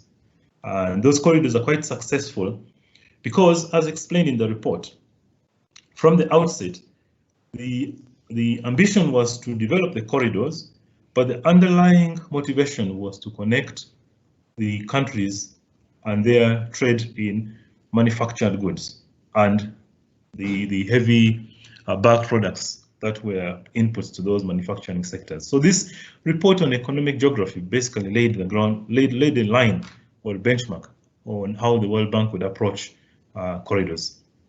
Since then, we have published several reports, including the toolkits for economic transport and trade corridor management, a number of reports relating to corridors in South Asia, in Africa, Latin America, but more recently the report on the Belt and Road economics, which has direct reference or relevance to Mongolia. And that report, touching on the issue of how Mongolia can benefit from the Belt and Road Initiative. Basically highlighted the fact that in countries like Mongolia and several Central Asian countries, there is infrastructure that is necessary, domestic infrastructure and systems and processes that these countries need to put in place. But the challenge of transit freight, or freight that does not necessarily originate in these countries and does not terminate in these countries, but which are critical for the corridor's performance. How do you finance this kind of infrastructure? This remains an open question. So for instance, the railway line that connects China and Russia through Mongolia, which is one of the key elements of this economic corridor, we estimate that financing it or upgrading it from a single track diesel line to the ambition, which is a double track electrified line, would cost somewhere between $7 to $11 billion. Now, where does that come from? This is the equivalent of the GDP of Mongolia. Will China and Russia finance this? Probably not as individual countries. What is the mechanism for financing this as part of the infrastructure that benefits the three countries? A financing mechanism for this needs to be developed, and similar challenges exist in other parts also of the region and other corridors. So let me now just highlight a couple of insights that came from these various reports, but more recently from the Mongolia InfraSUP that we launched in November last year. And then I'll conclude off on what's some future directions that could be opportunities to address some of the challenges for which there are no textbook answers. There are no two corridors that are the same. Every corridor is unique in terms of its demographic, economic, and political context. And so the solutions have to be customized. Although corridors share many features in common, ultimately the solution has to be one that fits the corridor. And that enables the participants to maximize their potential. So if you take the China-Russia Mongolia economic corridor and take a holistic view, not only in terms of the three countries, but specifically connecting China and Europe, which are the huge centers of economic center of gravity. One thing that is clear is that, with the exception of China, most of the countries along the whole region have very, very low, extremely low population density, Mongolia being perhaps one of the lowest in the world. But also all the other countries, Kazakhstan, Uzbekistan, Kyrgyzstan, all the countries along the Central Asia region have very low population densities. And this is important for how you derive the economic benefits, because there has to be a balance of consumption and demand, but low population densities make it difficult or require very specific interventions in terms of how the corridors are developed and exploited. Also, as I highlighted earlier, the distance to and from the production centers, in this case China and mostly Western Europe, are quite big in comparison to the countries that sit in the region. And because of historical reasons, the infrastructure gaps in these countries are quite high. If you take the example of Mongolia, from our just concluded report, the density of the road network, domestic road network in Mongolia, and the rail network and the energy networks are quite low. And for historical reasons, and because of the demographic challenges in Mongolia, it is not justifiable or even viable to attempt to develop all the infrastructure. An approach which says build and all will be well cannot work in the case of Mongolia because of the huge infrastructure gaps, as also associated in combination with the population density and economic issues. And also related to that is connectivity to the markets, but also critically for most of the countries is the number of plans that are in place to improve connectivity. Almost every country or every configuration of regional blocks has some kind of connectivity plan.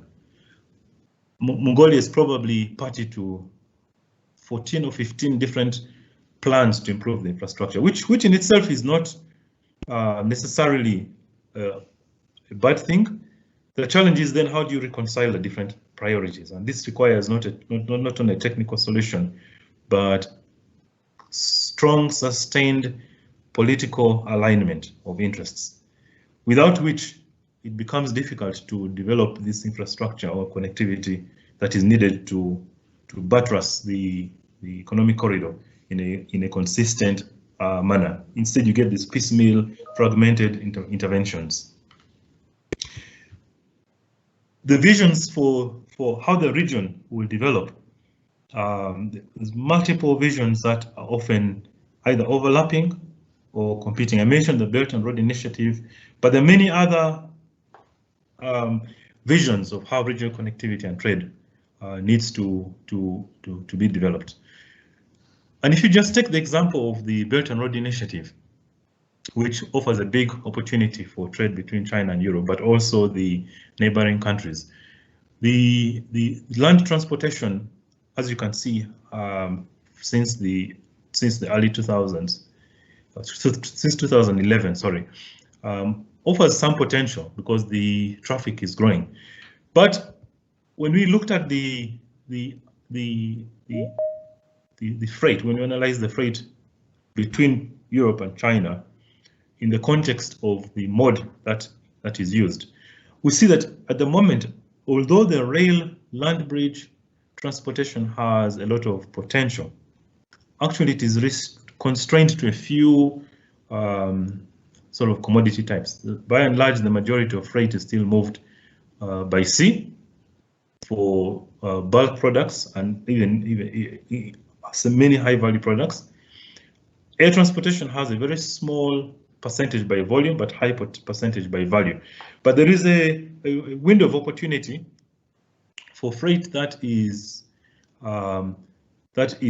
not as high value as high-tech products, but also not necessarily low value, and that requires probably very long, short lead time. So there's an opportunity for the land bridge, but for this to happen, a number of bottlenecks need to be addressed. And I'll just address a couple of them in the context of China-EU freight, but it has implications for how the economic corridors develop in not only in Mongolia, but also in the region, Central Asian region, given this,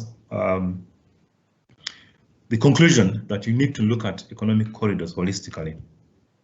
So a number of previous speakers highlighted institutional mechanisms, and I will not elaborate or dwell much on those. But those institutional mechanisms must, if these corridors are to be successful, address tangible, specific challenges. The challenge that you see in many economic corridors in other countries, including in Africa, is that many of them are set up with very lofty goals, but very little implementation actually happens on the ground. Tangible evidence exists on the ground.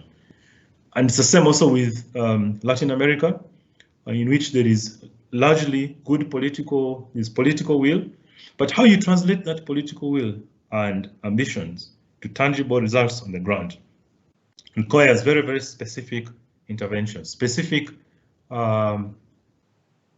short-term, medium-term, tangible activities and investments.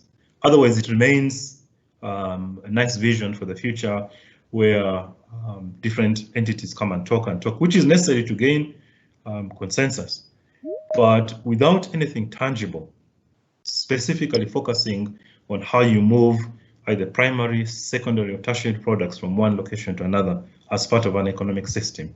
These economic corridors just do not yield any results. And you see this in various regions, South Asia, in Africa, I mentioned, Latin America, but also to some extent in the China-Russia-Mongolia economic corridor. There is existing political consensus, but what exactly are the results on the ground, given the launch from 2000 2016, I think it was, when there was this consensus. This needs to be done in the context of tangible outcomes. So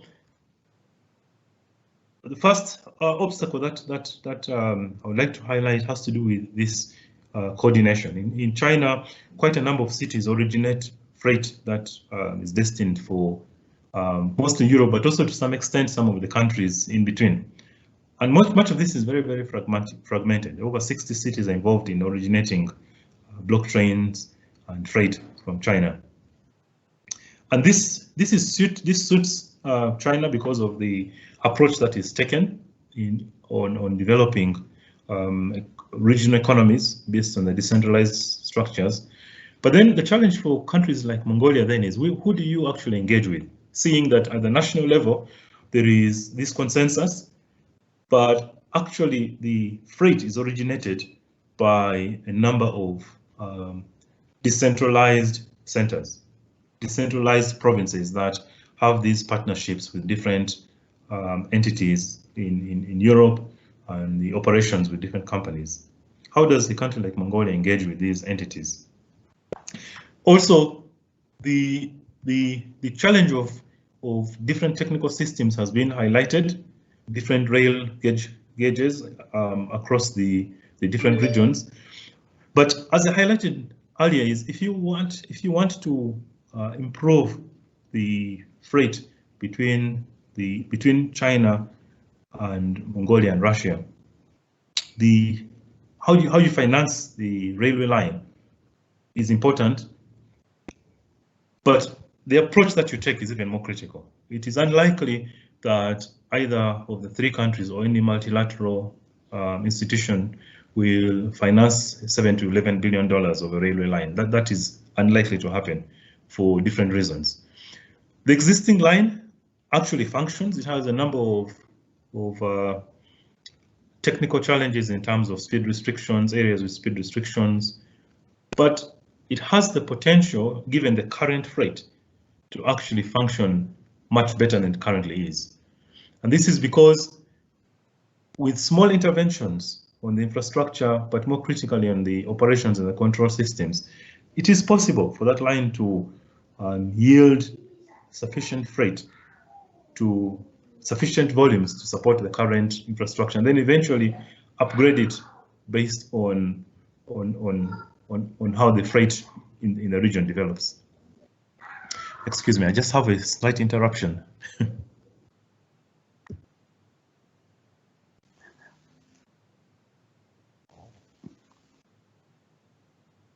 So this is one of the challenges of home-based work. No worries. The kids were making some noise in the background.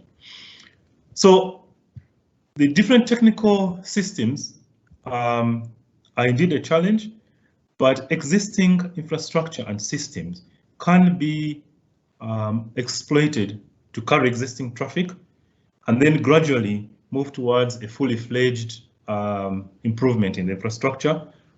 But that is not a prerequisite for the corridor to function. A phased approach, given the current volumes of freight, might yield much more tangible results in the short term and provide the momentum for future improvement in the system. On the other, on the extreme ends of the freight systems, they are typically not sufficient nodal points, and by nodal points I refer to inland terminals, freight villages, and the like. The challenge is evident on in Belarus and Poland, but if we take the example of China, Russia, and Mongolia, the border points in Mongolia are one of the key obstacles that come across in various discussions. We had a number of workshops with operators and shippers, because the line through Mongolia actually is a shorter route than the northern line, the Trans-Siberian line from northeast China through Vladivostok into Russia. Or even, to some extent, for freight that is in the industrial belt of China, it is a much shorter route with fewer borders through Mongolia than through the central route through Kazakhstan. And so the question we posed was, why is it that the shippers are not using this route as much as they should. And what came through was that the border processes in Mongolia and Russia pose significant challenges for the shippers. It takes somewhere between 14 to 16 days for freight to go from one of the major cities in China through to Russia. But if you use the Trans-Mongolian route, 3 to 4 days are lost in border processes and the terminals that exist. And so, as part of the agenda for improving corridor management along that route, these terminals not only need to be made efficient, but also reliable. This is a major feedback that we got from the shippers. Finally, the point about domestic infrastructure. We just completed this analysis of Mongolia's infrastructure systems. And the thesis of the analysis was that you need this fishbone approach, which says there could be the central core, which is the economic corridor, but critically, all the spines that fit into and enable Mongolia to benefit from this economic corridor need to be addressed. In the absence of which, the economic corridor's impacts on the local economy are not tangible and therefore make it very difficult for policymakers to get the political support.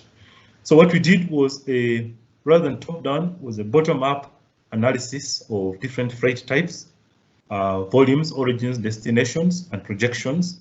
And based on that, identified very, very specific infrastructure gaps that Mongolia needs to address in its domestic infrastructure going forward.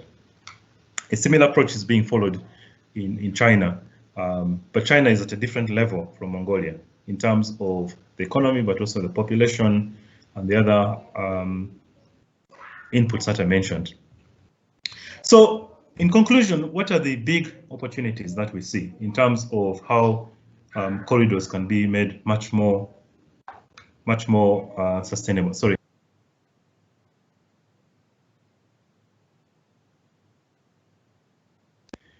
So the physical networks are important, and as I mentioned, this has to be done holistically. It's not this piecemeal approach will not facilitate the corridor's potential, but also how the individual countries and the regions develop this infrastructure and crowd in financing requires very, very intelligent use or smart use of the different funding sources.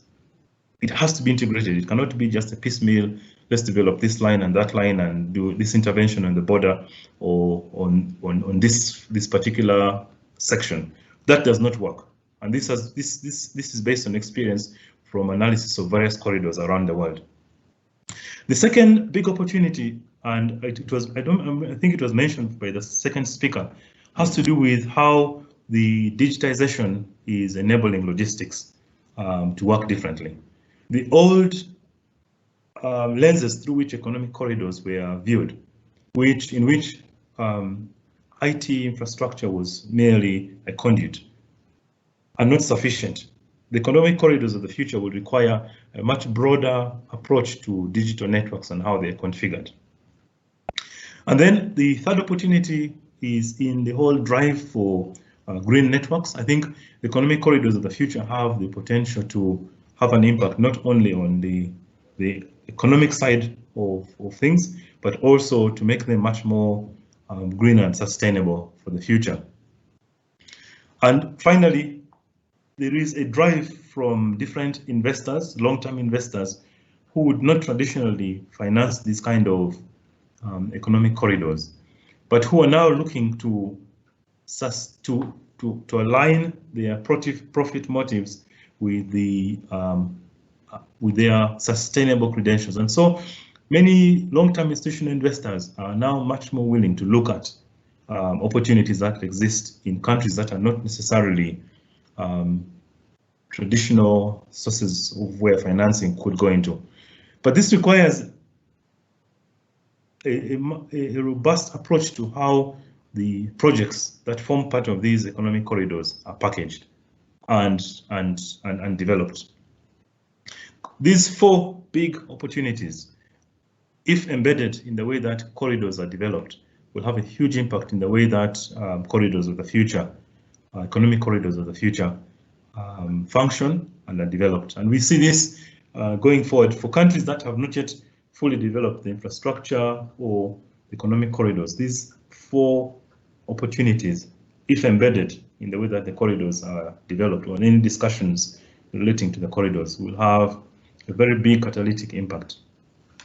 So I would like to stop here, but in conclusion, what I would like to, key takeaways that I wanted to just make are, you need a holistic approach to developing corridors, number 1.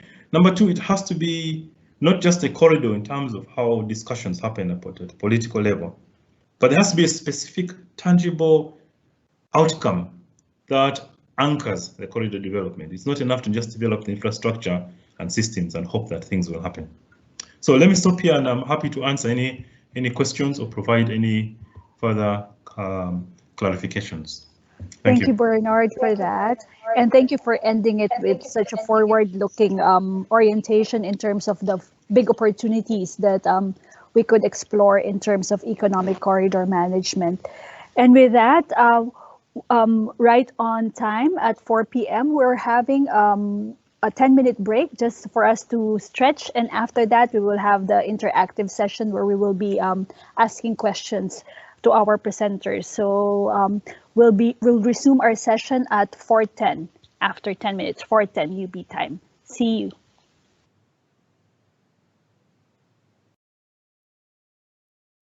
We're back with our interactive session. So thank you very much for staying. I believe you could see on the screen all our presenters as we start our question and answer session. But before that, we received our, if may I request our presenters to just, of course, please turn on your camera, please. So first, may I call on our participant from Russia who has indicated that a question to be asked. Sir or Madam, the floor is yours.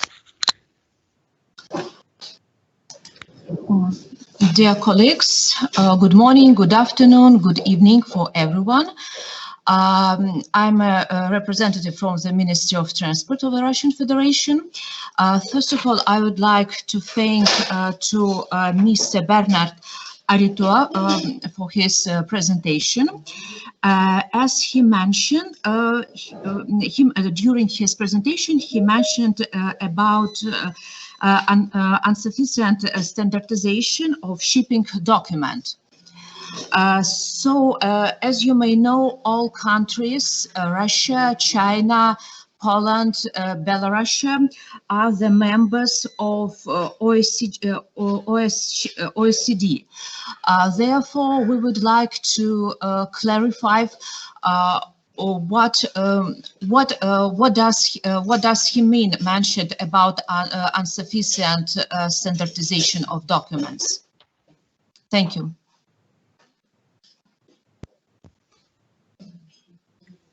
Thank you very much for that. May I check with Bernard if he's was able to get the question?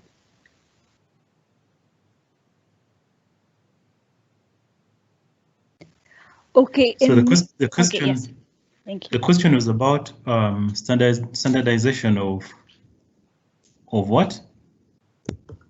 I didn't get the last part. Shipping documents, insufficient standardization of shipping documents. Slide 15, you mentioned about this. Okay, so I mean, there's a lot of progress has been made in terms of the standardization of documents, and I think since 2012, actually, a lot of the procedures have been improved. But it's not just the documents that relate to customs activities, but also the activities relating to inspections and how these are transmitted between different actors. This was brought up as one of the main obstacles by the shippers, not only with reference to China, Russia, and Mongolia, but actually even Europe. There are lots of processes that could be simplified and standardized beyond the border processes. So I mentioned lack of or insufficient standardization in the context of the entire set of activities, not only relating to customs documents.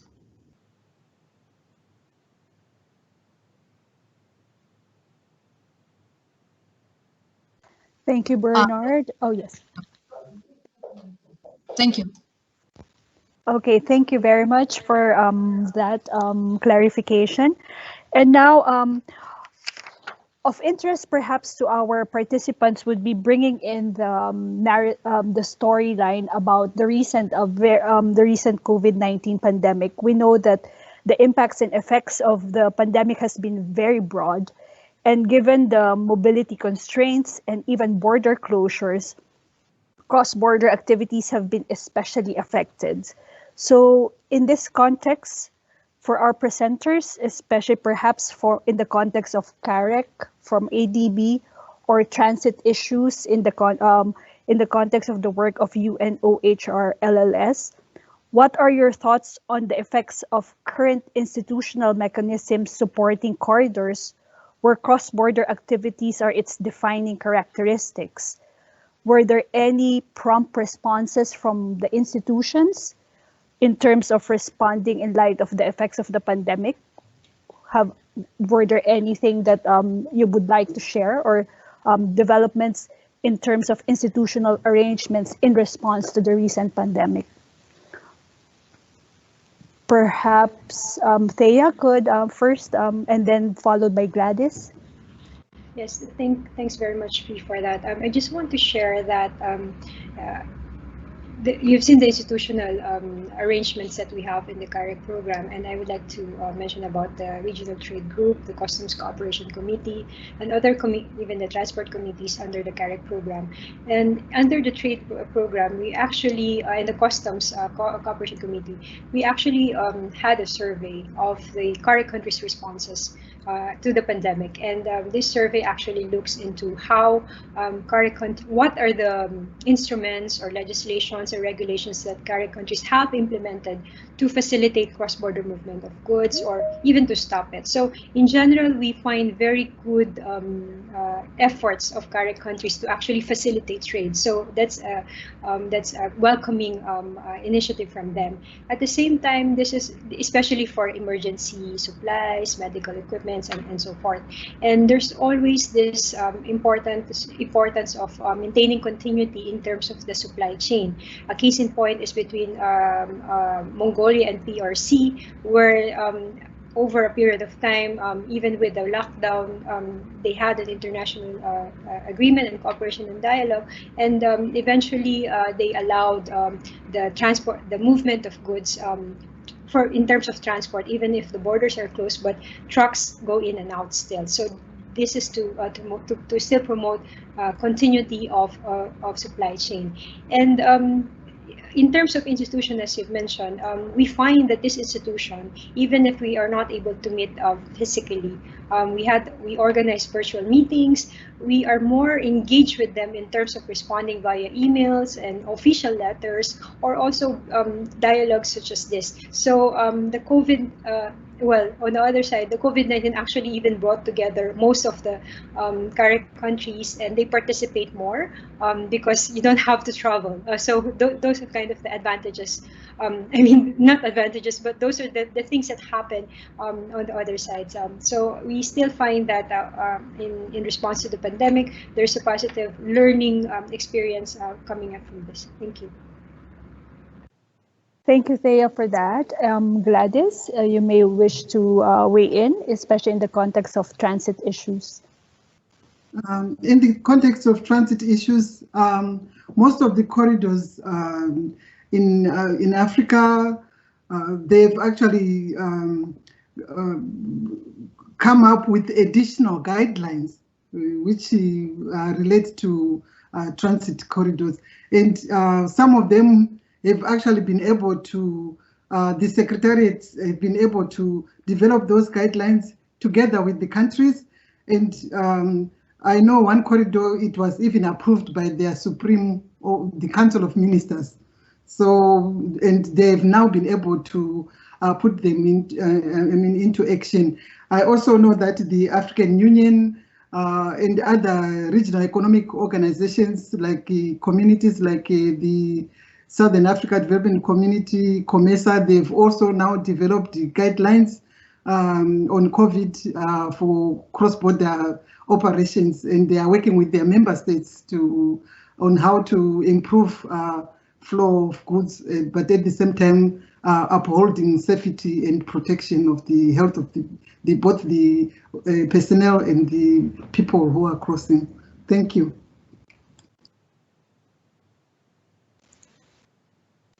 Thank you, Gladys. And perhaps a relevant dimension to this would be in terms of institutional responses to the recent pandemic, impacts of the recent pandemic would be supporting legal instruments which would somehow provide the agility of crisis response. In this context, perhaps I may ask my colleague Feder, in particular in terms of agreements related to transport, which are key elements in economic corridors. What are the preliminary developments on this? I understand well, at least because I've noted our upcoming activities. We have something of a webinar in the coming weeks where something about the agility of legal agreements in terms of crisis response, if you may wish to share something on it. Okay, thank you, Fidelis. Yes, actually, we are planning a dedicated webinar on this matter next week. And by the way, I will later type the link to this webinar, because some of delegates who may wish to attend, you're most welcome.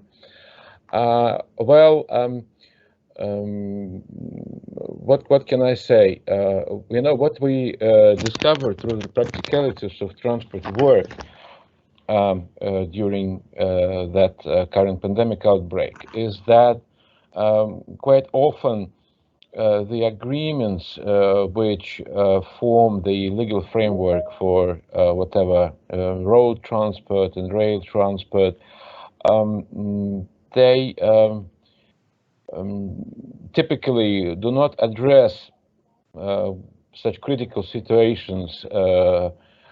Of course, you shouldn't expect that agreements should provide something on pandemic outbreaks, but unfortunately, situations like that may repeat, and that it could be some natural disasters. So what I would be exploring in this respect is, first of all, where we stand now. Where we stand now is, I can tell you very briefly, in some agreements on land transport, there are very generic provisions that the parties do their best to provide mutual assistance to each other in cases of some critical situations. That's it. So what I'm going to further explore is, if required, to which extent such critical situations could be addressed in the legal framework, and maybe some modifications of some legal frameworks at bilateral and multilateral basis would be required. But that's first of all demand driven, of course. So next week we will just do the initial assessment of the situation and discuss the potential proposed next steps, and accordingly we will be planning our further activities in that area. And so again, taking this opportunity, I would like to invite everybody to attend, and I will type the link in the chat box. Thank you. Thank you very much, Fedor. I see no other further clarification or questions from our participants, but if in case any of our presenters would like to have their final parting words or takeaway messages to our participants, please do so. May we start if Thea from ADB? Thanks very much, P. Unless my colleague Singlan would want to Singlan, feel free. But I wanted to mention about the CPMM because I wasn't able to discuss it in detail. If there's interest from our participants and from the governments, our program will be more than willing to share information on this. We are also developing some training information on this in partnership with the Carrick Institute. So so we'll give, if there's interest for the CPMM, please let us know and we'll give further information. So that's it from me. Thanks very much. Thank you, Thea. Gladys, from your end? Yes, so the issue of corridors, the issues of transit and trade facilitation are issues which are at the core of our work in terms of especially how they can help landlocked countries be able to have higher potential in trade activities and also in generally stimulating development in their countries.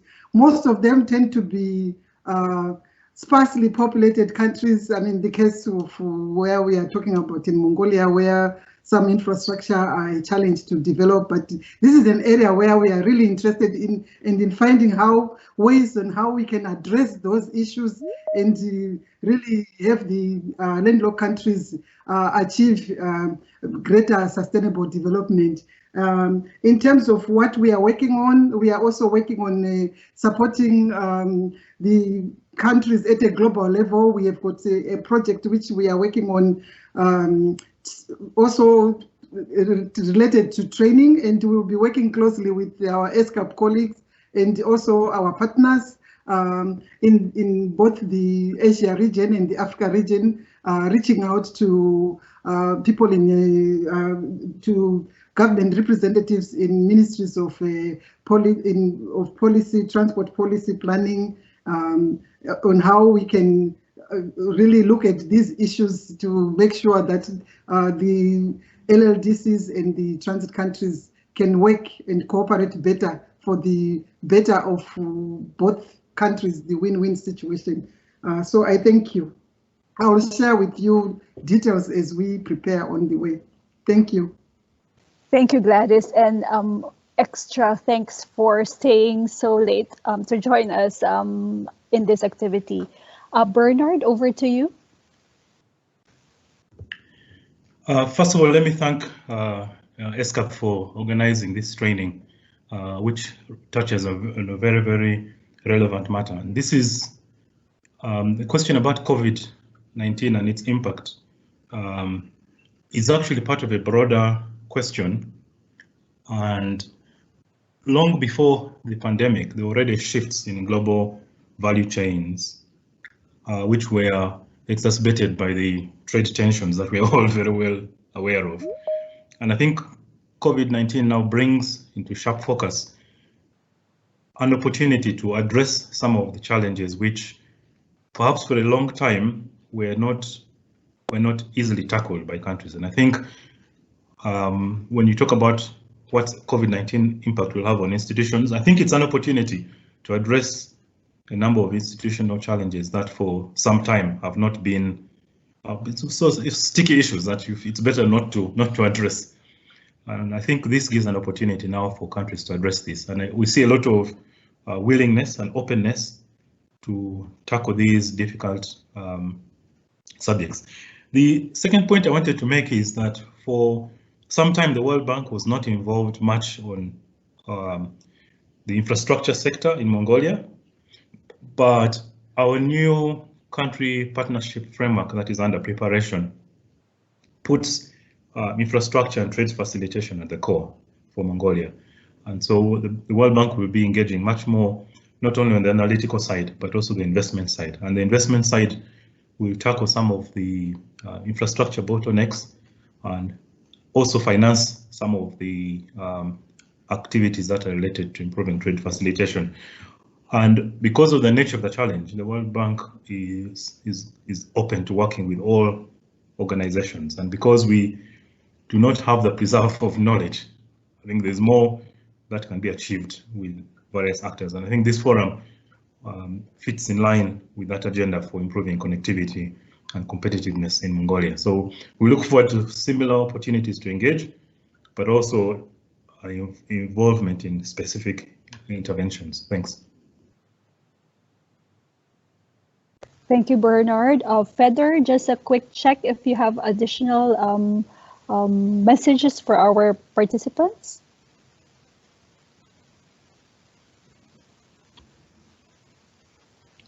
Okay. Thank you, Fidelis. So my additional message would be again related to our willingness and ability to provide further technical support to the development of the China-Mongolia-Russia economic corridor. In fact, apart from the activities which we plan anyway and which are related to the support to the implementation of the agreement on road transport, where these three countries are party to, but in terms of further development of coordinating mechanism for the economic corridor, especially maybe such as, for example, at first stage, the platform for discussion on transport-related projects. Please be mindful that we stand ready to provide such technical assistance, but we can only provide this technical assistance on the basis of requests for technical assistance from your countries. As I mentioned, we had an expert group meeting in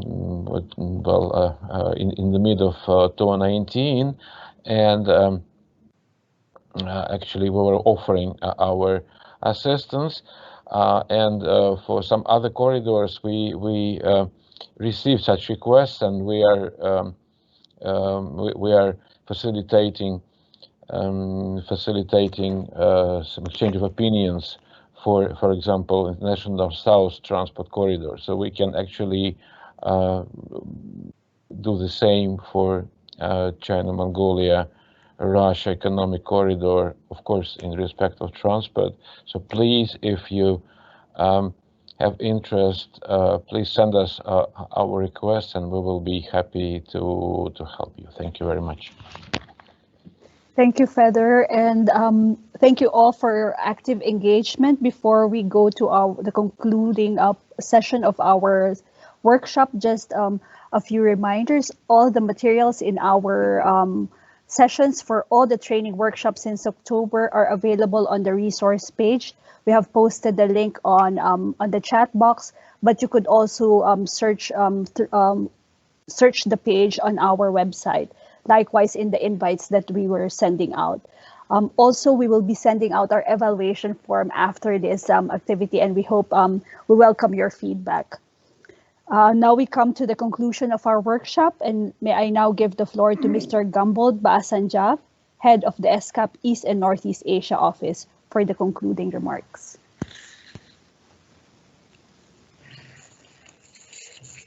Thank you, dear participants.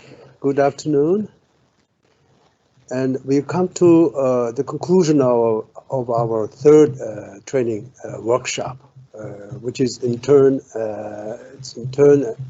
closes the training workshop series we started off together last October. On behalf of ESCAP, I'd like to extend our utmost appreciation for all your efforts, which made this capacity building training workshop success. We delivered 3 workshops and tried to readjust to the current circumstances and constraints because of the COVID-19 pandemic. We recognize the challenges posed by this type of constraints,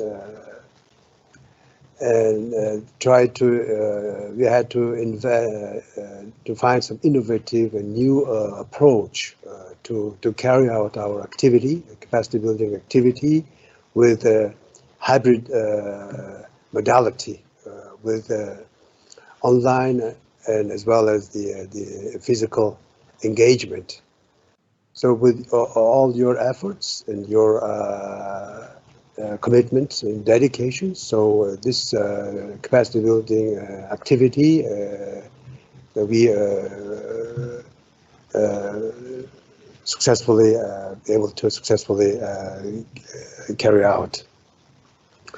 An important element was our collaboration with resource persons to prepare the training materials, which were followed by early dissemination to help our participants to have some time for self-guided learning. And then we had an interactive and live lecture series that really helped this training capacity building program quite a quality one. So we certainly will wait for your feedback, and more importantly for your suggestions for our next activities, whatever in format. So we'll be more than happy to organize or further specific activities under this economic corridor program to support this trilateral cooperation in line with our program and agenda, supporting connectivity across Asia and the Pacific in transport and the trade. On this note, there are several points I would like to highlight.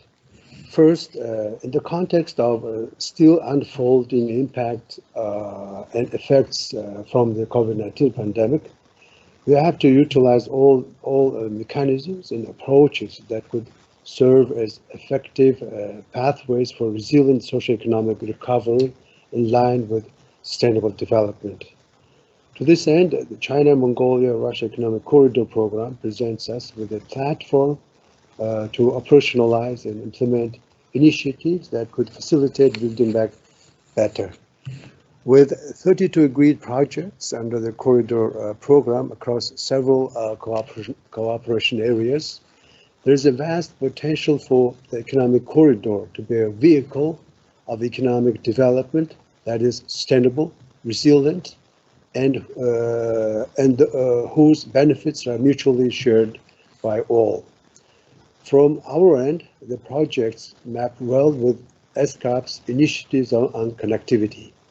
On transport, those related to the Asian Highway Network, Trans-Asian Railway and dry ports, as well as ESCAP's work on cross-border trade, including use of technology for paperless exchange of information. Also on energy cooperation in the subregion.